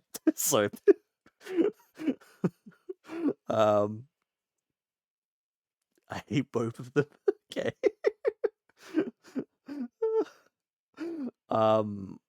Yeah, Ty is a great like addition to a lot of songs. Not even as like a feature, but like as a background vocal, or like his harmonies are really, really good. So I think I've never really liked X's music. Although I understand from like a SoundCloud rap perspective, it was very, very influential. And like I say, I'm not particularly enthralled that Ty is so closely associated to Kanye in this day and age. But I think it has to be Ty Dolla Sign for me. Also released Drop That Kitty with Charlie XCX and Tinashe, which is an underrated banger. But maybe it's aged a little badly. Tiesto versus Manuel Turizo, who, you guessed it, oh, actually, he's Colombian, but he's also a reggaeton artist. Tiesto, I've never been massive into. I know he's been a huge name in the EDM scene for many, many years now. Probably like one of the biggest DJs in the world.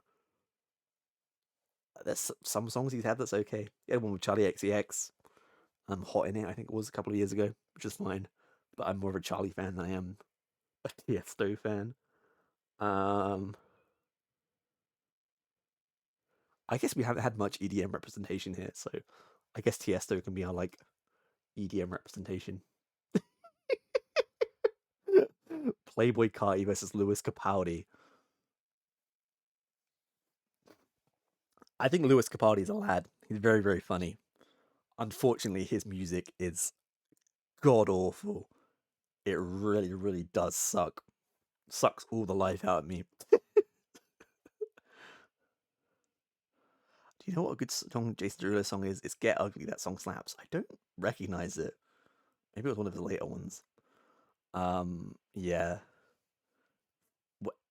From Someone You Loved to he just writes the same. He's got Ed Sheeran syndrome. All of his songs sound the fucking same, and I hate all of them. He's completely incapable of writing a song that sounds different, I guess. And you know, like I said, absolute lad, absolutely funny.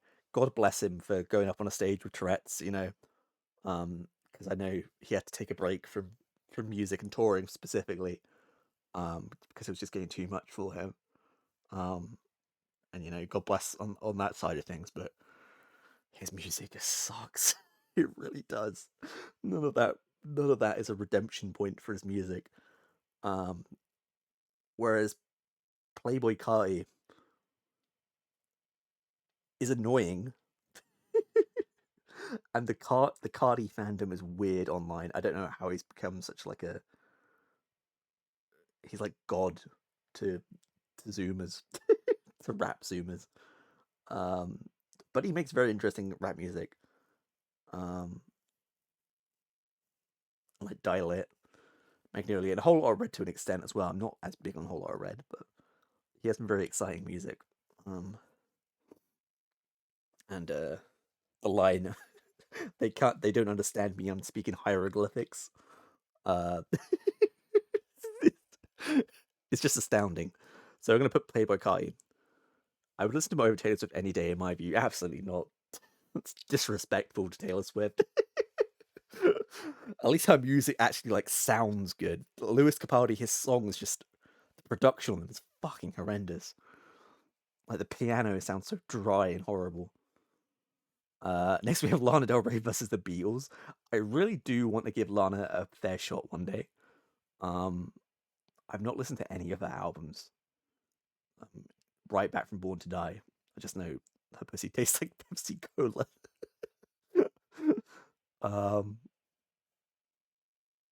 But you know, she has a lot of great albums. I'm sure. I'd like to deep dive in. Sings about her exes like it gets old. Lewis Capaldi sings about exactly the same thing, Zappy.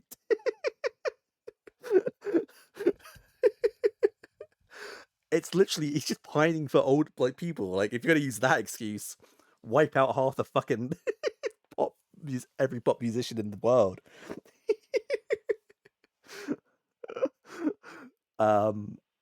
She's up against the Beatles. I feel like, you know, a lot of people don't know who the Beatles are. Maybe nowadays, I'd be safe if I knocked out the Beatles in the round one of a bracket like this. I feel like a lot of people over the age of 50 would be very, very mad at me. And, you know, they're very unlikely to be on Twitch. But there is the possibility. And the Beatles do have a very impressive discography as well. Sure, a lot of it is very whitewashed rock music, but it's very psychedelic songs with like Sgt. Pepper and the White Album. I guess they could claim the first metal song with Howard Skelter as well. So it's the Beatles. The Beatles are going for sorry, Lana. Post Malone versus Don Omar. So Don Omar was again someone else I didn't know. And he is regarded as the king of reggaeton by a lot of people. And he had a song on the Fast and Furious 5, which I just think is called Fast 5. I don't really know his music very well. Post Malone's I do like music, and I do like a lot of Post Malone's music records. I do think he's very, very guilty of doing the whole I'm gonna jump on the hip hop audience and hip hop crowd for clout thing. And then I'm gonna musically mature and make kind of like rock and acoustic like guitar man music, because that's very much what the last album was. Post Malone makes elevator music. What a great name as well, the Model 2901. Oh, come in. I think that comment definitely rings true for some of his most recent material. I do like Beer Bongs and Bentleys though. That album's pretty good. Prove me wrong. I'm not gonna, man. He loves Magic the Gathering. He bought like one of the most expensive Magic cards, right? He's very, very personable. I'll give him that. And I think sometimes if a musician is personable in the pop space, people do like them more. Case in point with Lewis Capaldi in the last round. But I just don't know enough about Don Omar. He does seem like a real person. Yeah, I'm sure is that. So almost on a technicality he gets put through here, but yeah, it's Post Malone. Oh, I didn't look up this other guy. He was the other person I didn't look into on the list. Maroon 5 versus Farruko. Has there been a bigger fall off in pop music than Maroon 5? I feel like they were very, very kind of tame and banal in the beginning of their career.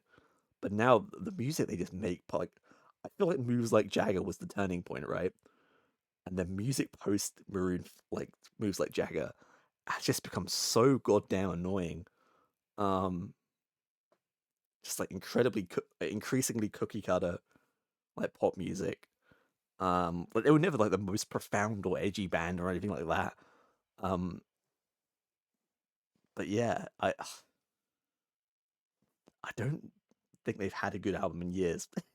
They managed to become a one, like almost in reverse. Yeah, like I feel like they could have. I don't know. Like commercially, they've done well, but now I look at Adam Levine and I just remember those tweets from years, like were they tweets or DMs, like Instagram DMs that got leaked of him where he was commenting on a woman's body, and he had like 15-year-old like flirt game. What was I can't remember what the exact wording was, but it was hilarious and everyone dunked on him, which I think is fine because I mean Adam Levine is a multi-millionaire and you know with like a supermodel girlfriend. But it's very, very funny. Post got one of the most expensive TCG cards called the Black Lotus. Post paid $800,000 for it. Damn, that's a lot of money. I don't know if it's a lot of money to him, but to me, that's like an astronomical amount of money to spend on one card. But good for him. And I'm sure the person who bought it from him was very, very happy too. Or sorry, the person he bought it from was very, very happy. I don't know enough about this Farruko chap though. Farruko. I want to wager and say that he's like another reggaeton, like Latin trap artist, but I don't want to make assumptions here. I really should have done my research. But do we put? I mean, I'm looking at the rest of the next matchup on the bracket, and Avril was your first. Where did that come from? Avril Lavigne. We put Maroon 5 through it. I don't feel good about it, chat. Next we have Calvin Harris versus Frank Ocean. I mean, kudos to Calvin for flipping the weird like indie electronica thing and becoming like one of the biggest pop producers in the world. And you know, there are interesting songs on both volumes of Funk Wave Bounces. And obviously has you know, an incredibly solid list of hits. But he's not stacking up to Frank Ocean. Let's be real. Calvin Harris could have made Blonde. But Frank Ocean has literally been on a Calvin Harris song. So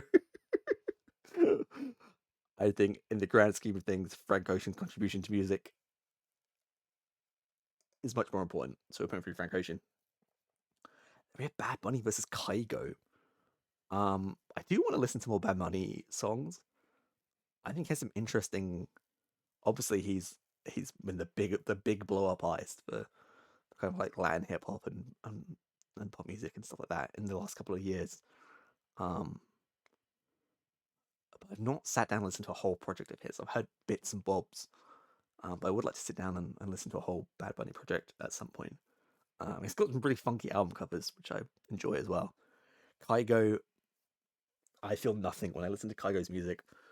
Um, kind of one of the EDM producers post Avicii.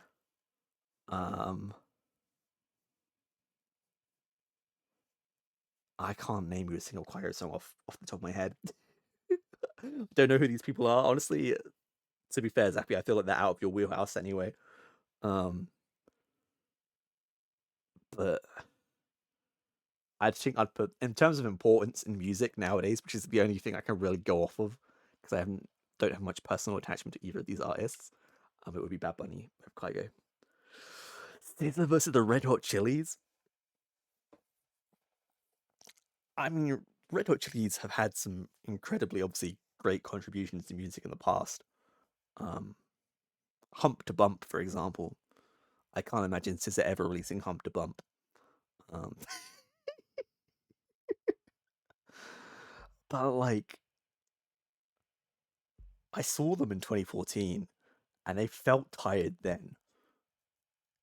I don't know what their current output is. I think they had an album out last year, because I do remember like dipping into it a bit. But I can't imagine their music like holds up. Whilst so yeah, they have a very classic discography. No one's arguing that.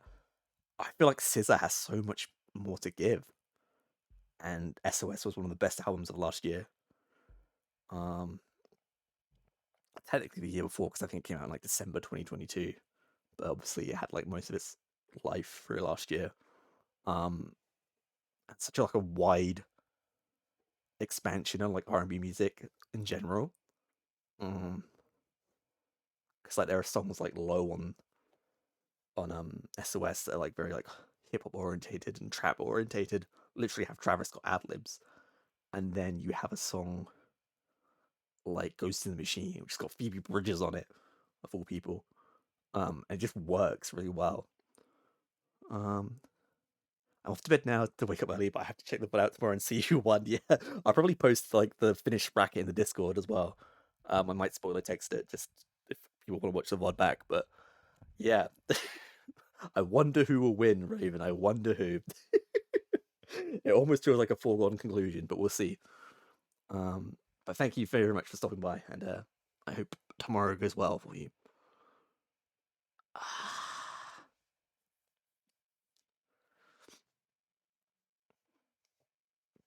Californication is such a album. One like the music video for Californication is very well. I almost remember the music videos of Red Hot Chili Peppers more than the songs sometimes. I have a feeling I know who it is. Maybe I can surprise you. Probably not, but maybe. Thank you. Have a nice rest of your. Thank you. I can't believe we've almost gone 3.5 hours. That's insane. I did not expect to be going this long. I was actually worried this stream would be too short. I thought it'd be like an hour tops, but here we are. Note to self: don't make another 128 artist bracket in the future. I'm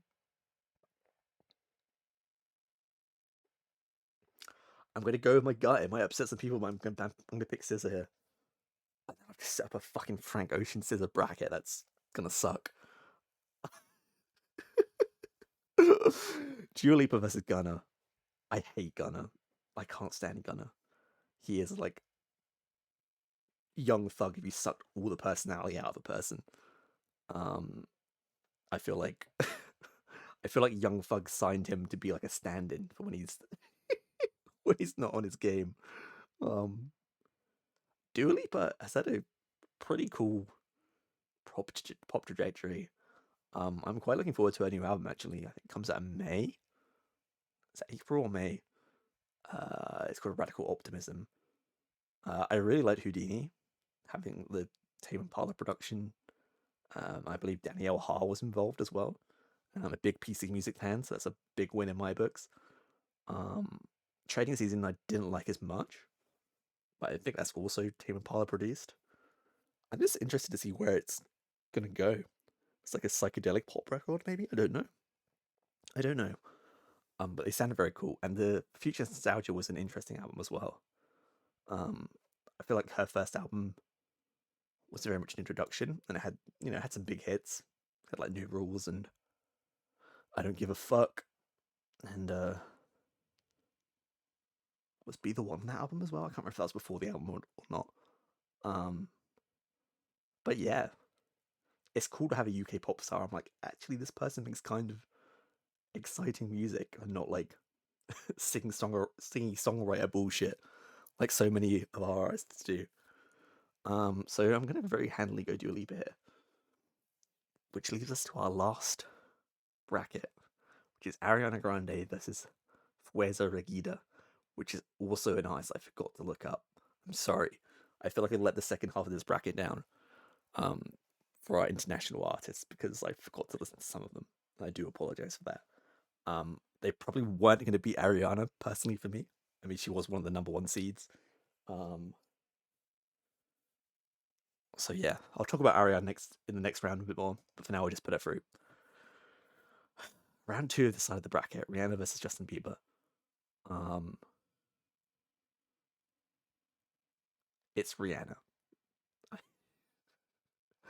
I love some of the Biebs music. I just think Rihanna has released such a wider range of music, and I kind of have no doubt that if Rihanna stops playing around with Fenty Beauty stuff and decides to come back to music in the future, I think her album will be a lot more interesting than anything that Justin Bieber has put out in the last 8, 10 years. Maybe 10 years is pushing it. Yeah, no, because Purpose was 2015. Okay, more like last 7 years, I'd say. Um, so yeah, Rihanna wins here. Beyonce versus ASAP Rocky. I know, ASAP had a big influence on cloud rap and kind of like internet rap in general going forward after like 2012, 2013. Um, so Beyonce kind of has a massive influence on that side of things as well. And her discography, I think it's just pretty timeless. Um, and goes to lengths and places that he is no single lady. Very true. He's married to Rihanna, so um, and Beyonce had like the biggest surprise drop of all time. She pretty much coined that. I think like Def Grips and stuff did that first, but I mean, no one on her scale was surprise dropping an album before she did it. Um, and what a banger album that is as well. Self-titled Beyonce is great. So yeah, I'm not actually like super thrilled about Cowboy Carter, but I'll give it a listen anyway. But the idea of country Beyonce doesn't really appeal to me very much. But then again, I'm not a big country fan, um, which might surprise some people considering my Taylor Swift bias. But Beyonce's going through.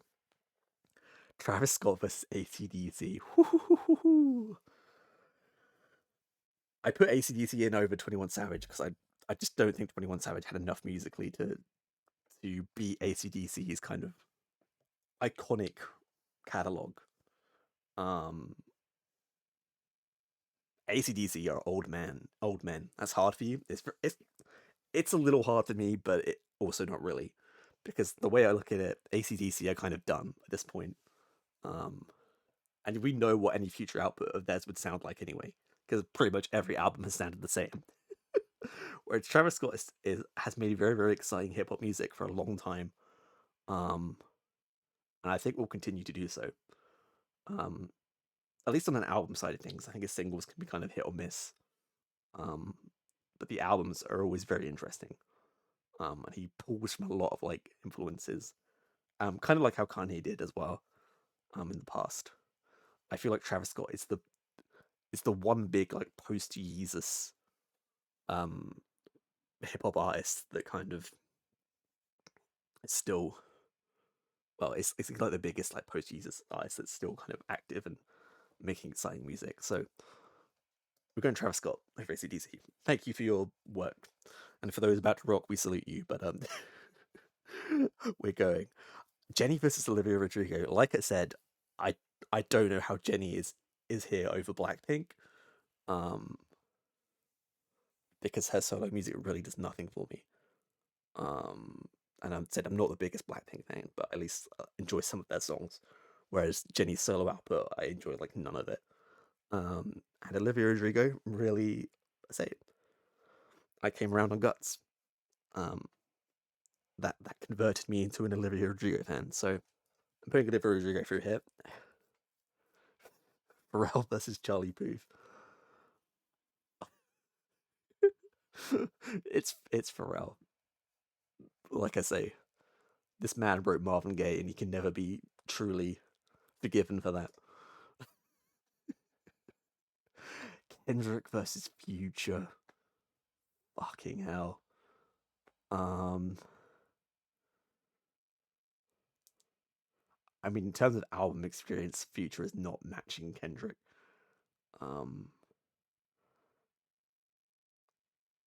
Is there an individual song of Future's that I probably would enjoy more than the Kendrick album? I don't think so. I think we put Kendrick through here. Oh, the hell? Where'd it go? Hello?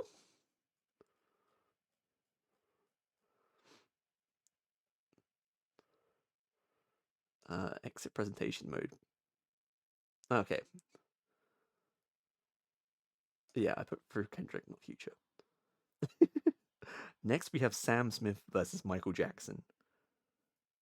I'm sorry, Sam, but you did not have a thriller in you, I believe. It's Michael. It's MJ pretty handily. Pitbull versus Linkin Park.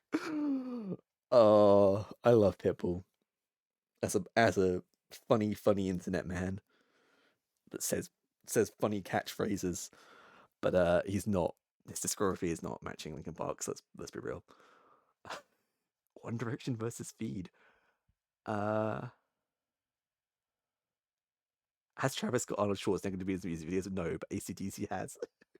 You're right. We've got to go back. We've got to change it. Oh, One Direction versus I don't know this guy, so I guess One Direction get through on technicality here. Wow, who was expecting One Direction to go this far? Camila Cabello versus Sway Lee. It's Sway, I think. I've enjoyed Ray Stroman's music way more. We need a Pitbull versus Linkin Park track. What do we have? Busta Rhymes featuring Linkin Park. We made it. That song was unironically a banger. Metro versus Ty.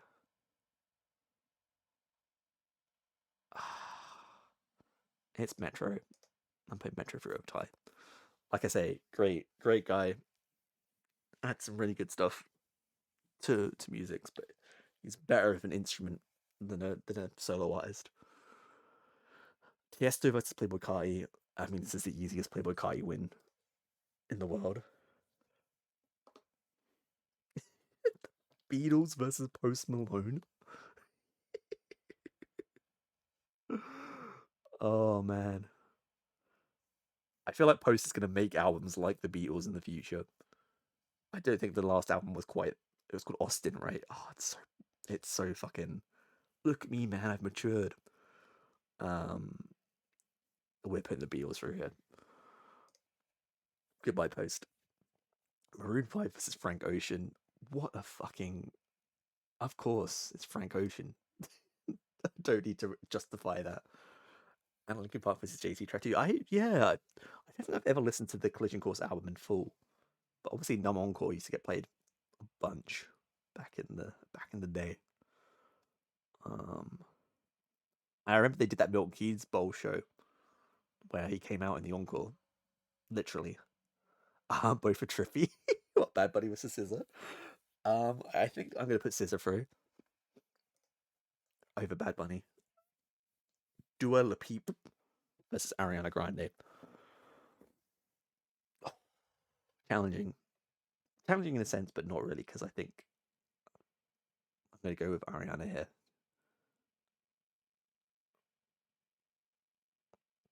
I remember with obviously My Everything was the album she kind of blew up on, and it is a bit dated now, but I remember like no artist in the pop sphere was like having so many like hip hop or R&B features that were kind of a little bit out of left field of pop music.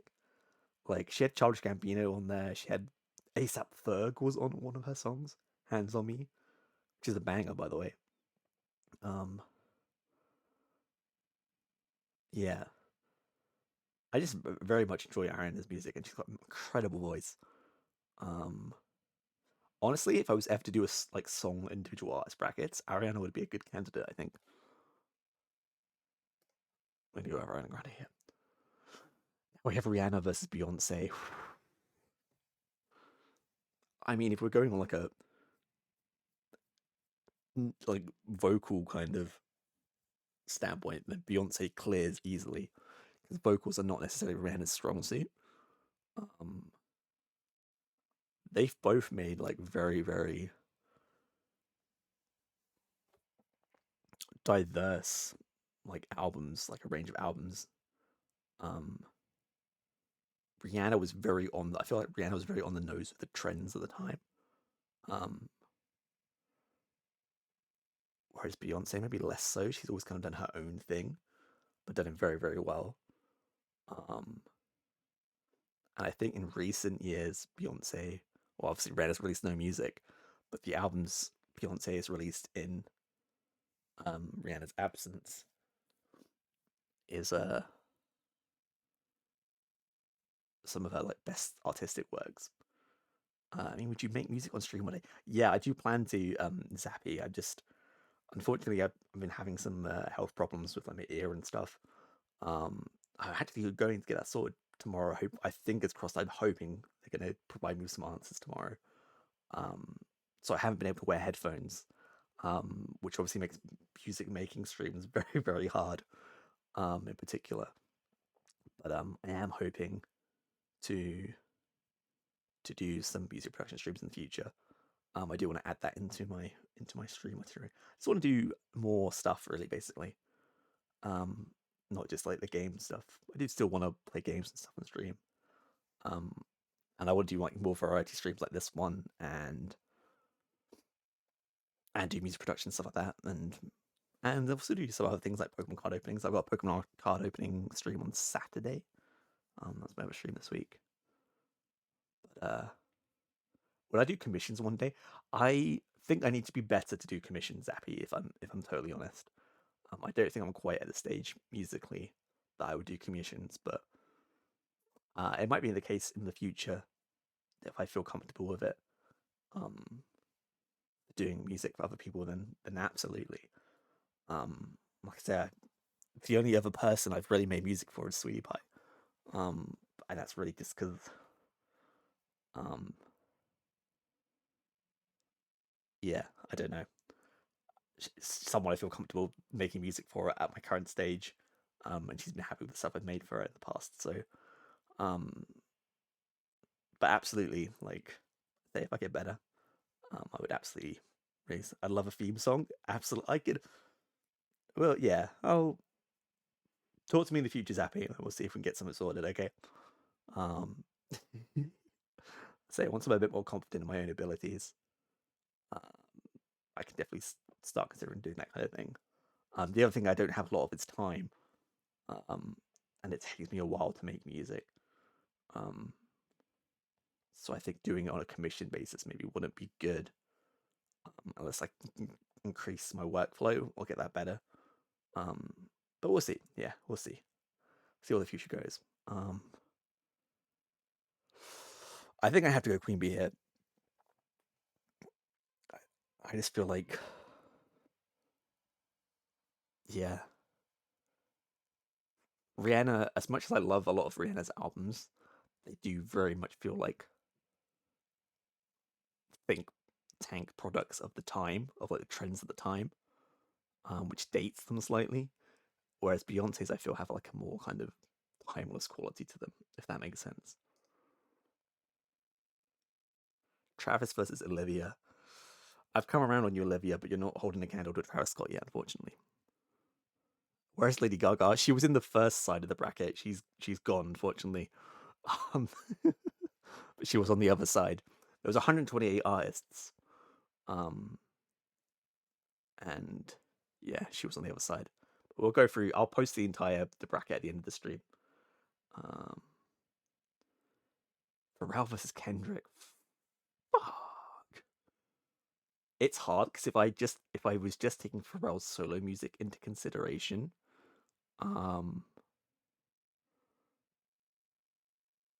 it would be Kendrick handily. But if I take in like Pharrell's entire production discography as well, I would probably hand it to Pharrell. So I guess I'm gonna go Pharrell. Oof. I don't feel good about putting Kendrick out. MJ versus Linkin Park.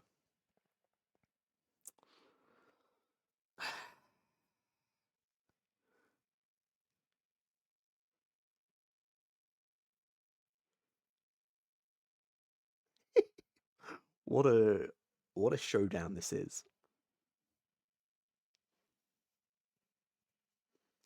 Because I mean, obviously Michael Jackson has some of the biggest pop records in his discography as well. MJ for you. That's kind of I almost thought you would lean the Linkin Park way, Zappy. It's probably MJ. I was trying to think. He's done so much music in my mind. True. I guess Linkin Park kind of came at the tail end of nu metal. I don't think they inspired too much in that sense. They've always just been a band that everyone is like universally kind of liked, whether you're into like pop music or rap music or rock music. Linkin Park seem to have hit electronic music to an extent as well. They've always hit that cross genre. But Michael MJ's discography is massive. Like Thriller. Your fave singer songwriter? Oh wow. Yeah, I think we put for MJ here.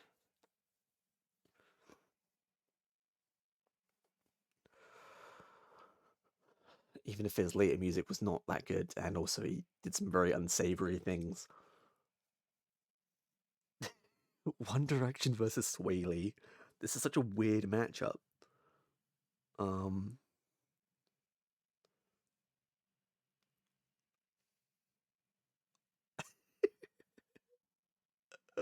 He mixed so many genres. Yeah, true. He had quite a kind of pop funk thing on deck. Would I rather listen to Sway Lee or One Direction? Sway Lee has some real stinkers in his catalog. I think One Direction have less stinkers, but the highs of Sway Lee are probably bigger for me than the highs of One Direction. But he really does have some stinkers. They're not good.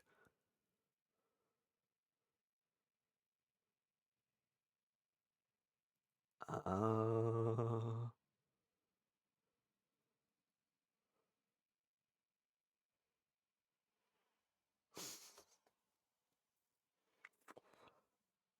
think I'm gonna go One Direction. I can't believe One Direction has beat Sway Lee and J. Cole, but I'm gonna go for them. Metro Boomin versus Playboi Carti. It's probably still Carti here. As much as Metro's produced records for some of my favorite artists, like Young Thug, and his work together with Future and 21 Savage. Spider-Verse soundtrack. I mean, less impressive, but still cool. It's just there's a slight edge to Carti's music. So I think we'll go Carti over Metro Boomin. The Beatles versus Frank Ocean. Oh, I'm gonna piss people off. I'm gonna piss older people off. I think a lot of people around my age will be like, "Yeah, that makes sense." And younger than me will probably like, "Who's the other person? Who's the other band?" I don't know. I love Frank Ocean. Yeah, if I had to remove one catalog of these two artists from my like listening for the rest of time, it would be it would be the Beatles. So I'm glad they didn't go out in the first round, but they are going out against Frank Ocean. SZA versus Ariana.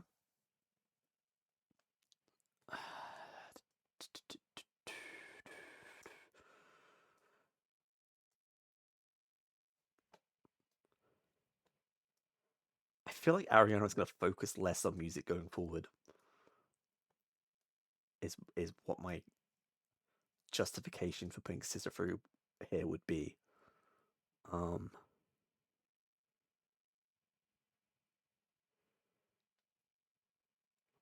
and I liked Eternal Sunshine. I didn't love Eternal Sunshine as an album, whereas I did love SOS.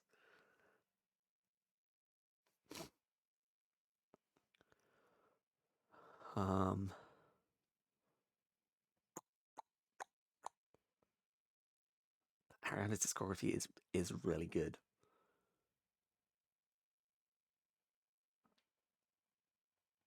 And in terms of pop powerhouses, not many people are coming close to her vocals. And she does her vocal production herself as well, or at least a lot of it, which is crazy when you listen to things like "Shut Up" with Positions and stuff like that. Which is kind of a corny song, but the vocal, like the harmony mixing and the harmonies in that song are incredible.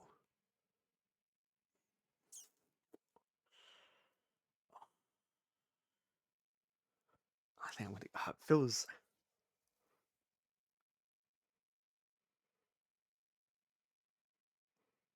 I'm gonna put through Ariana barely. I think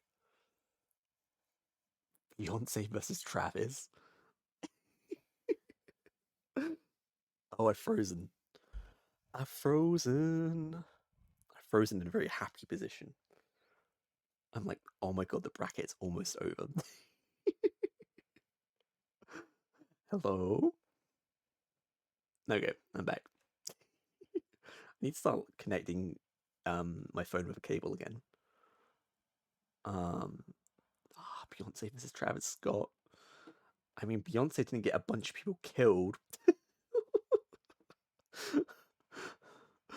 Or maybe she did, who knows? Maybe there's been Beyonce related deaths. We just don't know about them. But the Astroworld stuff was pretty irresponsible on Travis Scott's end. Who would I rather listen to? The thing is, the Beyonce feature song on Utopia is one of the worst songs on the album. I didn't love Utopia, but there were cuts of it I really did enjoy. But the Beyonce one was not one of them. I don't know if Travis Scott's ever been on a Beyonce song, has he? I don't think so. This is a silly way of looking at it. I think if I boil this down to personal preference, I'm probably gonna play a Travis Scott song over a Beyonce song. And all hail to the Queen Bee, but I think we're going Travis here. Which means, oh, Pharrell versus MJ. I'm sorry.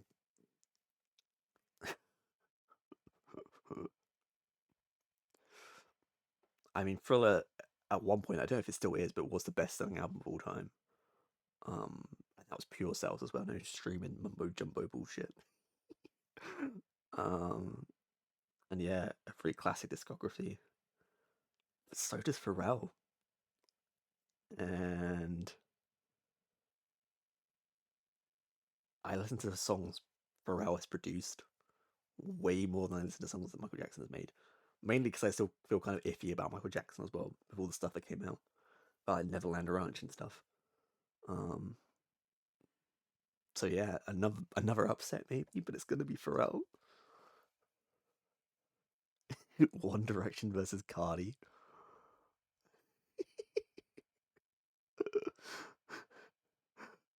I think the 1D dream ends here. I'm very skeptical of the MJ thing because it's accused his families could have lied about it.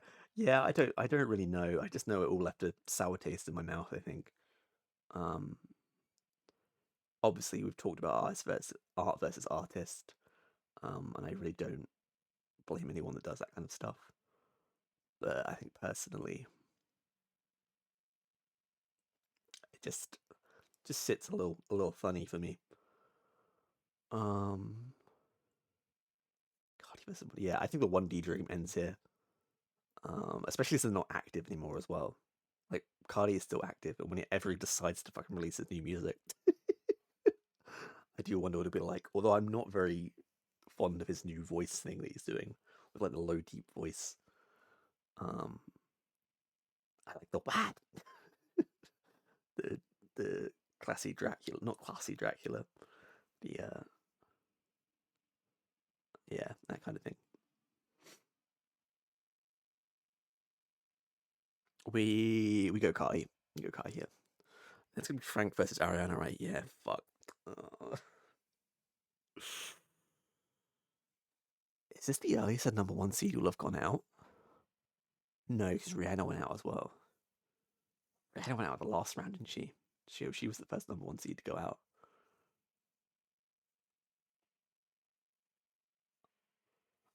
It's been so long since we've had a Frank album as well. When was Blonde? It was like 27. No, earlier than that, 2016, 2015 even. Because like Chanel and all those singles were like 2017. Fucking hell, it's been so long. Please give us an album, Frank. I beg.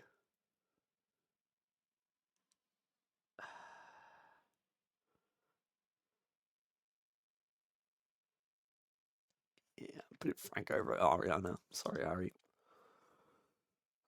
Travis versus Pharrell.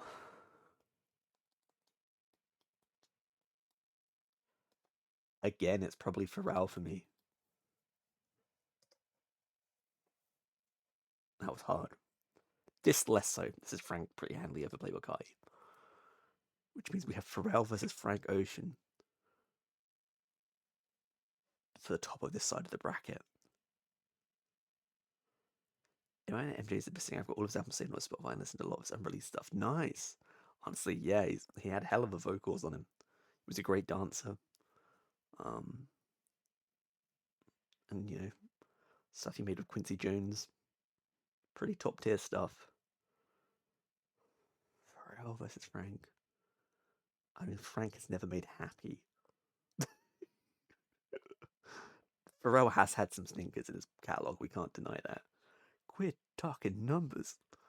Calculator. But that's kind of funny. And I always feel sometimes when Pharrell does like singy songs, like what's the Calvin Harris song Feels with Katy Perry, Big Sean, Pharrell on it. I always think he sounds like Kermit the Frog on that song.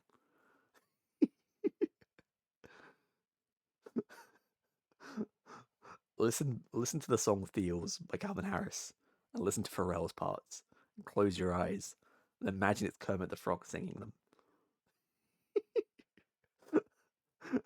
You'll get what I mean.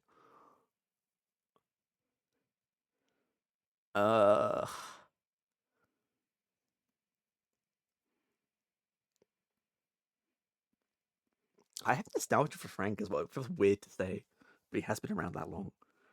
I remember when I used to have like a leaflet and paper round, I used to put Nostalgia Ultra on by Frank and listen to that like on repeat sometimes when I was doing like a paper round. I love the Pharrell produced new album, but so do I, Zappy. That's honestly one of my favorite projects that Pharrell has produced, and I was very, very surprised to see you bring it up here. But yeah, I fucking love that album. Like so many pros. So many pros is not my favorite song off of it. They've got Peaches and Cream, California Roll. California Roll is great. And The City.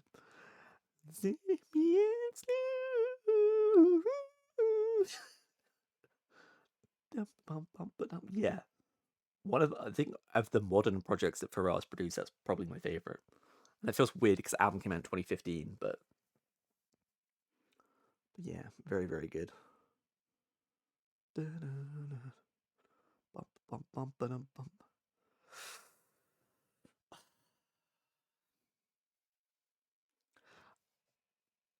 It pains me to do it, but I think I'm going to put Pharrell through here. That Frank album is so well. Frank's discography is incredible, and they've worked together as well.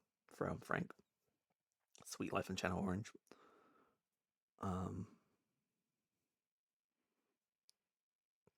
Pharrell's just had too widespread influence on the music that I like to deny. I think categorically. I love NERD Pharrell's old group. Yeah, and I like people forget how much Pharrell has done like over his career. It's insane. This man's output.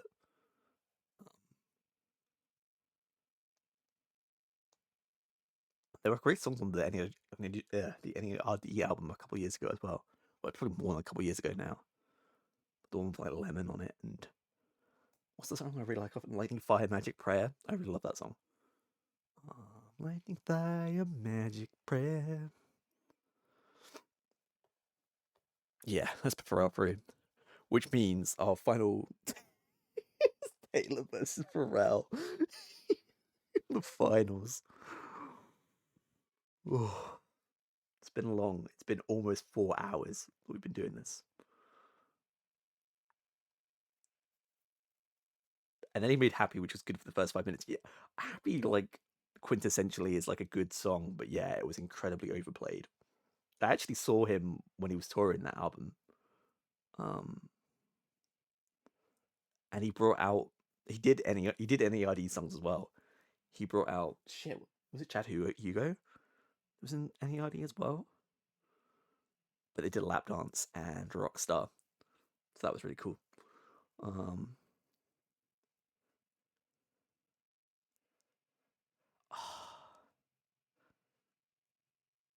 it's difficult, right? Because like I said, Pharrell has massive discography, massive wide category like discography of songs that he's produced and made. And I think in terms of both of these artists, Pharrell has had like a much wider influence on the artists that I like in general, as a whole.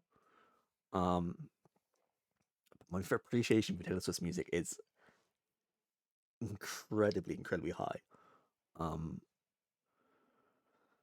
I want to see Skindred so much. Skindred, yeah, amazing live band. Zappy, definitely see it.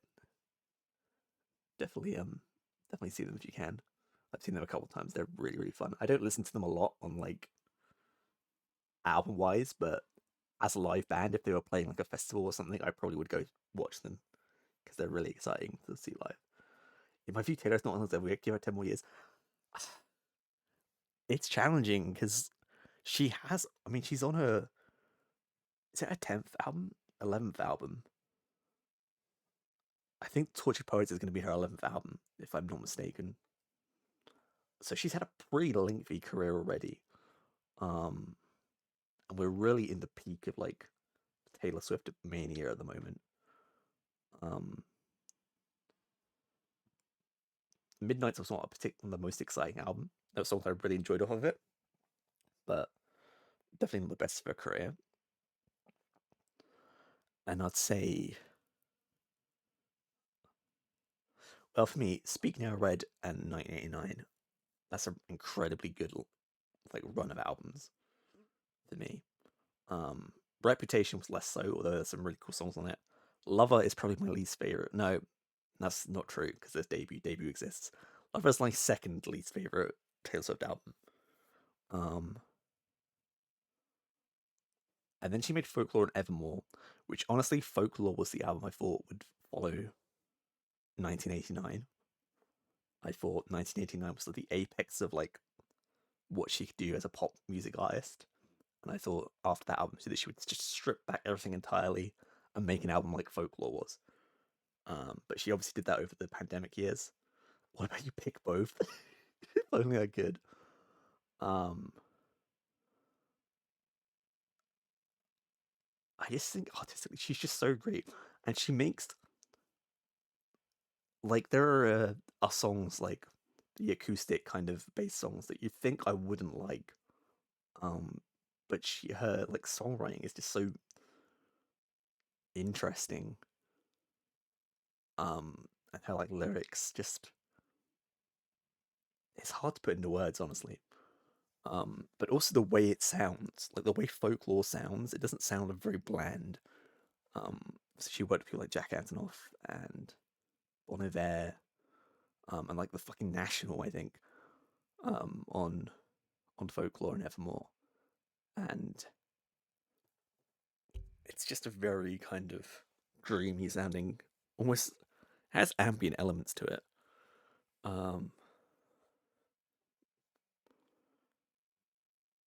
Yeah, I mean, maybe an incredibly heavy. It's hard to say a heavy personal bias when we have Taylor versus Pharrell because they're both very important artists to me. Um, and I think when it comes to making music as well, personally, I'd pull a lot more from Pharrell than I would Taylor. Um, but yeah,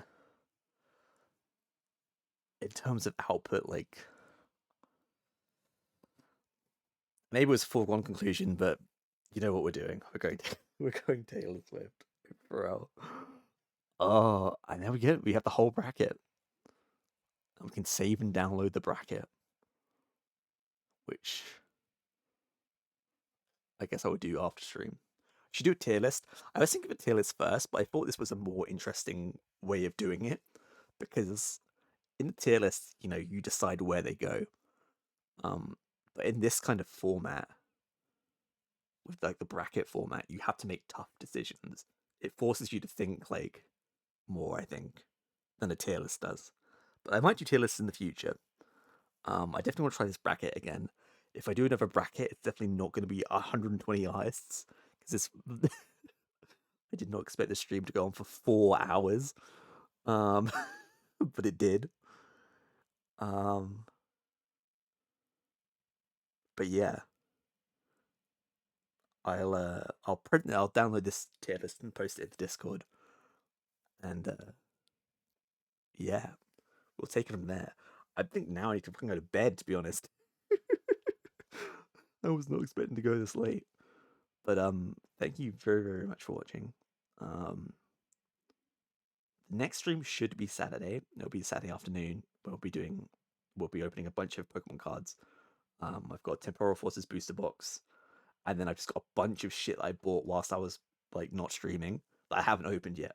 So we'll do all of that in like one just cozy afternoon stream.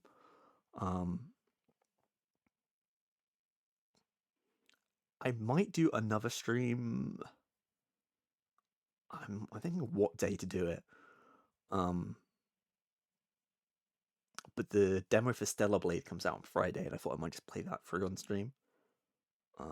Obviously I wouldn't play the whole game on stream, but I thought it might just be a fun little thing to do. Play the demo while streaming it. So I'm quite looking forward to that. I'm going to boost for your birthday stream in June. Hell yeah, Zappy. I think the new set's out in June. No, it's out at the end of May, I think, isn't it? The next set. I can't remember what it's called.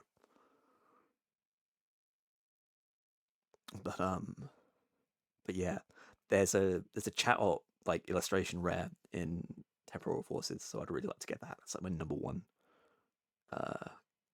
chase card of Temporal Forces. So fingers crossed we get the chat. But yeah, apart from that, thank you all for watching. I'm definitely gonna try and get the wheel set up. I really want to get Silver Tempest. Oh, I'm pretty sure you should be able to get a Silver Tempest box. Maybe it won't be. I don't know if it's too old to be expensive now, or it might be cheaper. I'm not sure. Because it's Sword and Shield set, isn't it? Silver Tempest. Good night. Yes, thank you, Zappy. Yeah, definitely gonna get the wheel set up because I don't want to be doing Bean Boozled every time I laugh next time on stream because that was tough. That was very, very tough. But yeah, thank you all for watching, and as our power usher said, peace out, A-Town down.